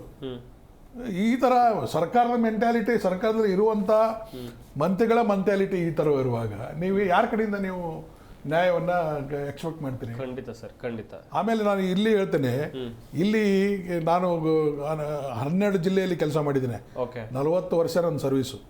ಎಲ್ಲ ಸಿಟಿ ನೋಡಿದ್ದೇನೆ, ರೂರಲ್ ನೋಡಿದ್ದೇನೆ, ಎಲ್ಲ ಟೌನು ನೋಡಿದ್ದೇನೆ. ಆ ಭಾಗದಲ್ಲಿ ಇವ್ರನ್ನ ಯಾರು ಕೇಳೋರೇ ಇಲ್ಲ. ಇಂಥವೇನಾದ್ರೂ ಒಂದು ಇನ್ಸಿಡೆಂಟ್ ಆದಾಗ ಮಾತ್ರ ಕಣ್ ತೆರಿತೀವಿ. ಅದು ನೀವು ಟಿವಿಯವರು ತೋರಿಸಿದ್ರೆ ಅದು ಬೆಳಕಿಗೆ ಬರ್ತದೆ, ಇಲ್ಲಾಂದ್ರೆ ಅದು ಇಲ್ಲ, ಅದು ಮುಚ್ಚೋಗ್ತದೆ. ಯಾಕಂದ್ರೆ ಅವ್ರು ಎಷ್ಟು ಕೆಪೇಬಲ್ ಇರ್ತಾರೆ, ಈ ಅವರು ಹೊಡೆದು ದಕ್ಷೋತಾರ ಅಂದ್ರೆ ಮುಂದೆ ಅವ ಕಂಪ್ಲೇಂಟ್ ಕೊಳ್ಳಾರ್ದಂಗೂ ನೋಡ್ಕೋತಾರೆ, ಭಯ ಹುಟ್ಟಿಸ್ತಾರೆ. ಕಂಪ್ಲೇಂಟ್ ಪೊಲೀಸ್ ಸ್ಟೇಷನ್ಗೆ ಹೋಗಬಾರ್ದು. ಅವ್ರನ್ನ ಅಷ್ಟೇ ಅಲ್ಲ, ಅವ್ರ ಇಡೀ ಫ್ಯಾಮಿಲಿನೇ ಅವ್ರನ್ನ ಅಲ್ಲಿ ಕಟ್ಟೆ ಹಾಕಿ ಗೂಡು ಹಾಕಿ ಅವ್ರನ್ನ ರಾಂಗ್ಫುಲ್ ಕನ್ಫೈನ್ಮೆಂಟ್ ಮಾಡಿ ಅವ್ರನ್ನ ಎಲ್ಲಿ ಹೋಗ್ಲಾರ್ದಂಗೆ ಮಾಡಿಬಿಡ್ತಾರೆ. ಈ ತರ ಇರುವಂತ ವ್ಯವಸ್ಥೆ ಅಲ್ಲಿದೆ. ಒಂಥರ ಜೀದ್ದಾಳಿ ಇರ್ತಾರಲ್ಲ, ಆ ಥರ ವ್ಯವಸ್ಥೆ ಇರ್ತದೆ. ಅದಕ್ಕೆ ನಾ ಈ ಕಾರ್ಮಿಕರಿಗೆ ಹೇಳ್ತೀನಿ, ನಾನು ಇವರು ಪ್ರೊಟೆಸ್ಟ್ ಮಾಡಬೇಕು, ಬೀದಿಗೆ ಬರ್ಬೇಕು. ಇಂಥ ಇನ್ಸಿಡೆಂಟ್ ಆದಾಗ ಮೆರವಣಿಗೆ ತೆಗಿಬೇಕು. ಬರೀ ಇಲ್ಲಿ ಕುಂತ ಅರ್ಜಿ ಮಾಡಿದೆ, ಮಾಡಿದೆ, ಅವಂಗೆ ಹೇಳ್ದೆ, ಇವಂಗೆ ಹೇಳ್ದೆ, ಏನಿಲ್ಲ. ಧಿಕ್ಕಾರ ಹಾಕ್ಬೇಕು. ಅಲ್ಲಿ ಹೋಗಿ ಅವ್ನ ಅರೆಸ್ಟ್ ಮಾಡಿದವ್ ನಮಗೆ ಕೊಡ್ರಿ ಅನ್ಬೇಕು, ನಾವು ಪಾಠ ಕಲಿಸ್ತೀವಿ ಕೊಡ್ರಿ ನಮಗೆ ಅನ್ಬೇಕು. ಪ್ರತಿಭಟನೆ ಉಳಿದ ಇನ್ಸಿಡೆಂಟ್ ಮಾಡೋದಲ್ವಾ, ಬಿಟ್ಟು ಕೊಡ್ರಿ ಅನ್ನೋದಿಲ್ಲ. ಹಾಗೆ ಇವ್ರು ಯಾಕೆ ಅನ್ಬಾರ್ದು? ಇವ್ರಿಗೆ ಬರೀ ಇವ್ರು ಕಾನೂನು ಕತೆ ಪುಸ್ತಕ ಹೇಳಿದ್ರೆ ಅದ್ರ ಬಗ್ಗೆ ಏನು ನಡೀದಿಲ್ಲ, ಯಾವನು ಕಾಳಜಿ ಮಾಡೋದಿಲ್ಲ ನಿಮಗೆ. ಯಾವಾಗ ನೀವು ಬೀದಿ ಇಳಿದು ಹೋರಾಟ ಮಾಡ್ತೀರಿ ಅವಾಗಲೇ ನಿಮಗೆ ಗೌರವ ಬರೋದು. ಪ್ರಜಾಪ್ರಭುತ್ವದಲ್ಲಿ ಉಗ್ರ ಹೋರಾಟ ಮಾಡಿದ್ರೆ ನಿಮಗೆ ಅದಕ್ಕೆ ಕಣ್ ತೆರೀತಾರೆ. ಅಧಿಕಾರಿಗಳಾಗ್ಲಿ ಸರ್ಕಾರ ಆಗಲಿ ಯಾರು ನಿಮಗೆ ಕಣ್ ತೆರೀದಿಲ್ಲ. ಕಾನೂನು ಹೇಳ್ಕೊತ ಕೂತ್ರೆ ಕಾನೂನು ಎಲ್ಲರಿಗೂ ಗೊತ್ತಿರ್ತದೆ, ಎಲ್ಲರೂ ಕಾನೂನು ನೋಡಿ ಗೊತ್ತಿರ್ತದೆ. ಆದರೂ ಕಾನೂನು ಚಲಾವಣೆ ಮಾಡೋರು ಅವ್ರಿಗೆ ಬುದ್ಧಿ ಬೇಕಲ್ಲ. ಅವ್ರಿಗೆ ಮನುಷ್ಯತ್ವನೇ ಇಲ್ಲ ಕಾನೂನು ಚಲಾವಣೆ ಮಾಡೋರಿಗೆ. ಅವ್ರಿಗೆ ಇಟ್ಟು ಮಾಮೂಲು ಸಿಕ್ಕರೆ ಸಾಕು, ಕಲೆಕ್ಟ್ ಮಾಡ್ಕೊಂಡು ಬಂದ್ಬಿಡ್ತಾರೆ, ಮುಗಿದೋಯ್ತು, ಹಾಳಾಗೋಲಿ. ಈಗ ನೋಡಿ ಸೆಕ್ಯೂರಿಟಿ ಗಾರ್ಡ್ಗಳು ಇರ್ತಾರೆ, ಸೆಕ್ಯೂರಿಟಿ ಗಾರ್ಡ್ಗಳು ಅವ್ರಿಗೆ ಆರ್ಗನೈಸ್ಡ್ ಇದು, ಅದು ಅವ್ರಿಗೆ 15,000 ಕೊಡ್ಬೇಕಂತ ರೂಲ್ ಇದೆ. 15,000 ಬಾದ್ರೆ ಇವ್ರು ನಿಂದು PF ಮುರ್ಕೋತೀನಿ, ಇದ್ರದ್ದು ಇನ್ನೊಂದು ಇನ್ಶೂರೆನ್ಸ್ ಮುರ್ಕೋತೀನಿ, ESI ಮುರ್ಕೋತೀನಿ ಅಂತೆಲ್ಲ ಮುರ್ಕೊಂಡು ಅವ್ರಿಗೆ ಕೊಡೋದು 8,000 10,000. ಉಳಿದ 5,000 ಎಲ್ಲಿ ಹೋಗ್ತದೆ? ಕಟಾವ್ ಮಾಡ್ತಾರೆ. ಉಳಿದ 5,000 ಎಲ್ಲಿ ಹೋಗ್ತದೆ? ಅದು ಯಾರು ಕೇಳೋದಿಲ್ಲ, ಇವ್ರು ಕಾರ್ಮಿಕರು ಕೇಳೋದಿಲ್ಲ, ಯಾವನು ಕೇಳೋದಿಲ್ಲ. ಅವು ಹಂಗೆ ಎಲ್ಲಿದು ಬಂದಿರ್ತವೆ. ಈಗಂತೂ ಅವು ನಾರ್ತ್ ಈಸ್ಟ್ನವ್ರು ಬಂದಿದ್ದಾವೆ, ಅವಕ್ಕೆ ಹೊಟ್ಟೆಗೆ ಪಾಡಿಗೆ ಬಂದಿರ್ತವೆ. ಅವು ಏಟ್ ಕೊಟ್ಟರೆ ಸಾಕು ದುಡಿತಾರೆ. ನಮ್ಮವ್ರಂತೂ ಯಾರು ಈ ಸೆಕ್ಯೂರಿಟಿ ಮಾಡೋದಿಲ್ಲ, ಎಲ್ಲ ಬಿಟ್ಬಿಟ್ಟಾರೆ ಈಗ. ನಮ್ಮವ್ರು ಭಾಳ ಎಲ್ಲ ಸೌಕಾರ ಬಿಟ್ಟಾರೆ ಈಗ, ಯಾರು ಲೇಬರ್ ಗೀಬರ್ ಮಾಡೋದಿಲ್ಲ ಈಗ. ಪಾಪ ಹಳ್ಳಿಯಿಂದ ಬಂದವ್ರು ಅವೇ ದುಡಿಬೇಕು. ಸಿಟಿಯಾಗಿದ್ದವ್ರಂತೂ ಯಾರು ವಾತಾವರಣಕ್ಕೆ ಅವರು ಬರಲ್ಲ, ಯಾರು ಬರೋದಿಲ್ಲ. ಅಲ್ಲ, ಈ ತರ ವ್ಯವಸ್ಥೆ ಇರುವಾಗ ಮತ್ತೆ ಇವ್ರು ಹೇಳ್ತಾರೆ, ಯಾರು ದ ಗ್ರೇಟ್ ನಾರಾಯಣ ಮೂರ್ತಿ ಅವರು 70 ಗಂಟೆ ದುಡಿಬೇಕು, L&T ಅವರು 90 ತಾಸು ದುಡಿಬೇಕು. ಅದು ಹುಟ್ಟಿದ ದುಡಿಸ್ತೀನಿ ಸಾಯಕ 6 ಮಕ್ಕಳು ಗಳಿಸ್ಲಿಕ್ಕೆ ಅವ್ರು ಹುಟ್ಟಿದ್ದಾರೆ, ಇವ್ರು ದುಡಿಲಿಕ್ಕೆ, ಇವ್ರು ದುಡಿದು ಸಾಯ್ಲಿಕ್ಕೆ ಇವ್ರು ಹುಟ್ಟಿದ್ದಾರೆ ಅವ್ರ ಲೆಕ್ಕದಲ್ಲಿ. ಅವ್ರ ಲೆಕ್ಕದಲ್ಲಿ ಇವರು ದೇಶ ಉದ್ಧಾರ ಮಾಡೋರು, Yes. ಈ ತರ ಸ್ಟೇಟ್ಮೆಂಟ್ ಕೊಡ್ತಾರೆ. ಅದಕ್ಕೆ ಬೇರೆ ಇಂಡಸ್ಟ್ರಿಯಲಿಸ್ಟ್ಗಳು ಅದಕ್ಕೆ ಸಪೋರ್ಟ್ ಮಾಡ್ತಾರೆ. ಎಸ್, ವೆಲ್ ಸರ್, ವೆಲ್ ಅಲ್ಲ ಏನು ವೆಲ್ ಅಲ್ರಿ, ಇದ್ರ ಬಗ್ಗೆ ನೀವು ತಿಳ್ಕೊಬೇಕು. ನಿಜ ಸರ್, ನಿಜ. ಮತ್ತೆ ಸಂಟ ಆಗ್ತದೆ ಇದು ನೋಡಿದ್ರೆ. 70 ಗಂಟೆ ದುಡಿಬೇಕಂದ್ರೆ ಏನು, 90 ತಾಸು ದುಡಿಬೇಕಂದ್ರೆ ಏನು, ಮನುಷ್ಯರಲ್ಲ ಅವರು. ಹೌದು ಸರ್, ಹೌದು. ಅವ್ರು ದುಡಿಬೇಕು, ಈ ಮಕ್ಕಳು ಶ್ರೀಮಂತರಾಗಬೇಕಾ? ಯಾರು ದುಡಿದು ಯಾವ್ದು ಹೊಟ್ಟೆ ತುಂಬಿಸ್ತೀವಿ. ಕಾರ್ಮಿಕನ ವಿಶ್ರಾಂತಿ ಬೇಡವಾ? Yes sir. ಅವನಿಗೆ ಮನುಷ್ಯನ ಅವನಿಗೆ ಏನು ಬೇರೆ ಅವನಿಗೆ ಜೀವನ ಸಂಸಾರ ತಾಪತ್ರ ಏನು ಹಬ್ಬ ಹುಣ್ಣಿಮೆ ಏನು ಇರುದಿಲ್ಲ. ಏನಿರಲ್ವ ಅವನಿಗೆ? ಇವ್ರಂಗೆ 70 ಗಂಟೆ ದುಡಿಬೇಕು, 90 ತಾಸು ದುಡಿಬೇಕು ಅಂದ್ರೆ ಏನದು? ಇವರು ಅಂತೂ ಯಾರು ಬೀದಿ ಬರಲಿಲ್ಲ. ನೀವು ಬೀದಿ ಪ್ರೊಟೆಸ್ಟ್ ಮಾಡ್ಬೇಕಿತ್ತು, ನೀವು ಯಾಕೆ ಮಾಡಲಿಲ್ಲ? ಹೌದು, ನಮಗೂ ಸಿಟ್ಟು ಬರ್ತದ್ರಿ. ನೀವು ಮಾಡ್ಬೇಕು ಅದನ್ನ. ಖಂಡಿತ 90 ಗಂಟೆ ದುಡಿಬೇಕಂದ್ರೆ ಏನೋ ಅರ್ಥ? ಇವರು world number 2, world number 4, world number 6 ಆ ಥರ ದುಡ್ಡು ಗಳಿಸಿ ದುಡ್ಡು ಸಾಯ್ಬೇಕು ಅವು. 108 ರೋಗ ಹಚ್ಕೊಂಡು. ನಿಜ. ಅಲ್ಲ, ಇನ್ಫೋಸಿಸ್ ಕಟ್ಟಿದ್ಯಾರು ನಮ್ಮ ಕಾರ್ಮಿಕನೇ. ಅಲ್ಲ, ಕಟ್ಟಿದ್ರೆ ನೀವು ಪ್ರೊಟೆಸ್ಟ್ ಮಾಡ್ಬೇಕ್ರಿ, ನೀವು ಬೀದಿಗೆ ಬರಬೇಕು. ನಾವು ಬಹಳ ನೋವು ಅನಿಸ್ತದೆ. ಶರ್ಮಾ ಅವ್ರ ಬಗ್ಗೆ ನನಗೆ ಬಹಳ ಅಭಿಮಾನ ಇದೆ. ಶರ್ಮಾ ಅವರು ಬಹಳ ಚೆನ್ನಾಗಿ ಮಾಡ್ತಿದ್ರು. ಯಾಕೋ ಅವ್ರಿಗೆ ವಯಸ್ಸಾಗಿದೆ. ಅವ್ರಿಗೆ KS ಶರ್ಮಾ ಅವರು ತುಂಬಾ ಒಳ್ಳೆ ಹೋರಾಟಗಾರರು. ನನಗೆ ಅವ್ರ ಬಗ್ಗೆ ನಿಜವಾದ ಗೌರವ ಇದೆ. ಅವರು ಬಹಳಷ್ಟು ಪ್ರೊಟೆಸ್ಟ್ ಮಾಡಿದ್ದಾರೆ, ಬಹಳಷ್ಟು ಜನರಿಗೆ ನ್ಯಾಯ ಕೊಡಿಸಿದ್ದಾರೆ, ಕೋರ್ಟಿಗೆ ಹೋಗಿದ್ದಾರೆ, ಫೈಟ್ ಮಾಡಿದ್ದಾರೆ. ಪ್ರತಿಯೊಂದು ಇದಕ್ಕೂ ವಿಷಯಕ್ಕೂ ಬೀದಿಗೆ ಬರೋರು. ಆ ಥರ ಕಾರ್ಮಿಕ ನಾಯಕರು ಬೇಕು. ಅಂಥದ್ದು ಅವಶ್ಯಕತೆ ಇದೆ. ನೀವೆಲ್ಲ ಅಸಂಘಟಿತರ ಸಲುವಾಗಿ ಹೋರಾಡಬೇಕು. ಸಂಘಟಿತರು ಬಿಡ್ರಿ, ಅವ್ರವ್ರ ಏರಿಯಾ ಅವ್ರವ್ರು ಲಿಮಿಟ್ಸ್ನಲ್ಲಿ ಅವ್ರದೇ ಸಂಘ ಇರ್ತದೆ. ಅವ್ರ ಸಂಘದ ಪರವಾಗಿ ಅವ್ರು ಓಡಾಡ್ತಾರೆ, ಅವ್ರು ಮಾಡ್ತಿರ್ತಾರೆ. ಬಟ್ ನಿಮ್ಮದು ಮೇನ್ ಜವಾಬ್ದಾರಿ ಅಂದರೆ ಯಾರು ಅಸಂಘಟಿತರು ಇರ್ತಾರೆ, ಯಾರು ಹೊರಗಿನಿಂದ ಬಂದಿರ್ತಾರೆ, ಅವ್ರಿಗೆ ಏನೂ ಕಾನೂನು ಗೊತ್ತಿರೋದಿಲ್ಲ, ಏನು ರೂಲ್ ಗೊತ್ತಿರೋದಿಲ್ಲ, ಹೇಗೆ ಮಾಡ್ಬೇಕನ್ನೋ ಗೊತ್ತಿರೋದಿಲ್ಲ. ಅಂಥ ಪರಿಸ್ಥಿತಿಯಲ್ಲಿ ಇರ್ತಾರೆ. ಅವ್ರಿಗೆ ಹೋಗಿ ನೀವು ತಿಳುವಳಿಕೆ ಕೊಟ್ಟು, ನಿಮಗೆ ಇಂಥ ಸೌಲಭ್ಯಗಳಿದ್ದಾವೆ, ಇವು ಸೌಲಭ್ಯ ನೀವು ಬರ್ತಾವೆ ಹ್ಯಾಂಗು ಅಂತ ನೀವು ಕೇಳಿದ್ರೆ, ಒಬ್ಬನಾರ ಕಾಂಟ್ರಾಕ್ಟರ್ ಕೇಳ್ರಿ, ನೀವು ಮಾತಾಡ್ಸ್ರಿ, ಅವಾಗ ಗೊತ್ತಾಗ್ತದೆ. ನಿಮ್ಮನ್ನು ಹೊಡೆಸ್ತಾನವ ಒಂದು 10 ಮಂದಿ ಬಿಟ್ಟು. ಸರ್ ಏನಾಗಿದೆ ಇವಾಗ ಅಂದ್ರೆ, ಅಲ್ಲ ಆ ಥರ ಕೆಪಾಸಿಟಿ ಇದೆ. ಇವರು ಇನ್ನೇನು ಬರ್ಲಾದಂಗೆ ಮಾಡ್ಕೊತಾನ. ಸರ್ ಏನಾಗಿದೆ ಅಂತಂದ್ರೆ, ನೀವು ಯಾವುದೇ ಈಗ ತಾವು ಹೇಳಿದ್ರೆ ಆಗಲೇ ಯಾವುದು ಸೆಕ್ಯೂರಿಟಿ ಏಜೆನ್ಸಿ ಬಗ್ಗೆ, ಸೆಕ್ಯೂರಿಟಿ ಏಜೆನ್ಸಿನ ನೀವು ಇಡೀ ಬೂತ್ ಕನ್ನಡಿ ಹಾಕೊಂಡು ನೀವು ಹುಡುಕ್ರಿ. ನೀವೆಲ್ಲ ಇದರಲ್ಲಿ ಎಂಥವ್ರಿಗೆ ಕೊಟ್ಟಿದ್ದಾರೆ ಗೊತ್ತಾ? ಎಲ್ಲ ಆರ್ಮಿಯಲ್ಲಿ ರಿಟೈರ್ಡ್ ಆಗಿರೋರಿಗೆ. ಆರ್ಮಿಯಲ್ಲಿ ರಿಟೈರ್ಡ್ ಆಗಿರೋ ಕೊಟ್ಟು ಒಬ್ಬವನು, ನಾನು ಸರ್ ಉದಾಹರಣೆಗೆ ಹೇಳ್ತೀನಿ, ಮೊನ್ನೆ ಲಾಸ್ಟ್ ಟೈಮಲ್ಲಿ 15 ಜನ ಕೆಲಸದಿಂದ ಆಚೆ ತೆಗೆದಾಕಿದ್ರು. ಅವನು ದುಡಿದಿರ್ತಕ್ಕಂಥ ಆಫೀಸಲ್ಲಿ ಅವ್ನ ಮೇಲೆ ಬರೋಕ್ಕಾಗಲ್ಲ ಅಂತಂತಂದ್ರೆ, ಅವನು ದುಡಿದಿರ್ತಕ್ಕಂಥವನೇ ಅವನ ಆಫೀಸ್ಗೆ ಹೋಗಿ ಅವನ ಸಂಬಳ ಕೇಳೋಕ್ಕಾಗಲ್ಲ ಅಂದರೆ ಯಾವ ಲೆವೆಲಿಗೆ ತೊಗೊಂಡೋಗಿ ನಿಲ್ಲಿಸಿದ್ದಾರೆ ಇದು. ಖಂಡಿತ ಸರ್. ನನ್ನ ಹತ್ರ ಇರುವಂಥ ಒಂದು ಪ್ರಮುಖವಾದಂಥ ಪ್ರಶ್ನೆ ಅಂತ ಹೇಳಿದ್ರೆ, ಈ ಲೇಬರ್ ಲಾಗಳು ಅಂತ ಇರುತ್ತೆ ಸರ್, ಲೇಬರ್ ಆಕ್ಟ್ಗಳು ಅಂತ ಇರುತ್ತೆ. ಅದೆಲ್ಲ ಯಾರಿಗೆ ಸರ್? ಬರೀ ಪುಸ್ತಕಕ್ಕೆ ಮಾತ್ರ ಸೀಮಿತನ ಆಕ್ಟ್ಗಳು ಅಂತ ಹೇಳಿ? ಸರ್ 100% ಒಬ್ಬ ಕಾರ್ಮಿಕ ಸಾಹೇಬ್ ಹೇಳ್ದಂಗೆ ಹೋಗಿ ನಿಂತ್ಕೊಂಡು ಕೇಳಬೇಕು, ಏನು ತಪ್ಪೇನಿಲ್ಲ. ಇವತ್ತು ಪರಿಸ್ಥಿತಿ ಏನಾಗಿದೆ, ಈಗ ಸ್ಟ್ರೈಕ್ ಮಾಡಿ ಏನು ಸ್ಟ್ರೈಕ್ ಮಾಡ್ತೀರಾ ಇವತ್ತು? ಆ ಸ್ಟ್ರೈಕ್ಗೆ ಕರೆಕ್ಟಾಗಿ ಉತ್ತರ ಇಟ್ಟಿರ್ತಾನೆ ಈಗಿರೋ ಕಾರ್ಮಿಕ ಮಿನಿಸ್ಟ್ರು. ಬರೀ ಮೋದಿ ಲೆವೆಲ್ಲೇ ಮಾತಾಡೋದು, ಕಾರ್ಮಿಕ ಲೆವೆಲ್ ಒಂದು ಮಾತಾಡಲ್ಲ. ಒಂದು ಕಾರ್ಮಿಕರ ಹತ್ರ ಒಂದು ಮೀಟಿಂಗ್ ಮಾಡಿದಾನೆ ಕೇಳಿ, ಒಂದು ಮೀಟಿಂಗ್ ಮಾಡಲ್ಲ. ಇವತ್ತು ಆಕ್ಚುಲಿ ಇವತ್ತು ಬೋರ್ಡಲ್ಲಿ ಇದಕ್ಕೆ ಒಂದು ಬೋರ್ಡ್ ಇದೆ, ಕನ್ಸ್ಟ್ರಕ್ಷನ್ ಬೋರ್ಡ್ ಇದೆ. ಇದಕ್ಕೆ ಕನ್ಸ್ಟ್ರಕ್ಷನ್ ಬೋರ್ಡ್ ಅಂದ್ರೆ ಇವರೆಲ್ಲ ಈ ವ್ಯಾಪ್ತಿಗೆ ಬರ್ತಾರೆ ಇವರು. ಅದರಲ್ಲಿ ಸಂಘಟನೆಗಳು ಯಾವ ಇರ್ತವೆ, ರಾಷ್ಟ್ರೀಯ ಸಂಘಟನೆಗಳು ಯಾವುವು, ರಾಜ್ಯ ಸಂಘಟನೆಗಳು ಯಾವುವು, ಅಂತ ಸಂಘಟನೆಗಳು ತಗೊಂಡು ಒಂದು ಬೋರ್ಡ್ ಇದೆ ಇದಕ್ಕೆ. ಆ ಬೋರ್ಡ್ಗೆ ಇವರು ಮೆಂಬರ್ ಮಾಡಿರ್ತಾರೆ. ಆ ಮೆಂಬರ್ಗಳು ಕುಂದಿರಿಸಿ ಅಲ್ಲಿ ತೀರ್ಮಾನ ತಗೋಬೇಕು ಇವರು ಆಕ್ಟ್ ಬಗ್ಗೆ ಎಲ್ಲ. ಹಂಗ್ ಮಾಡ್ತಾ ಇಲ್ಲ. ಈಗ ಬಂದಿರತಕ್ಕಂಥ IAS KSಗಳು ಚೀಲಗಳು, IAS KSಗಳು ಚೀಲಗಳು. ಇವತ್ತು ಅವೆಲ್ಲ ಏನ್ ಮಾಡ್ತಾ ಇದ್ದಾರೆ? ಇವತ್ತು ಅವ್ರು ಏನ್ ಹೇಳ್ತಾರೆ ಆ ಮಾತು ಕೇಳ್ತಾ ಇದ್ದಾರೆ.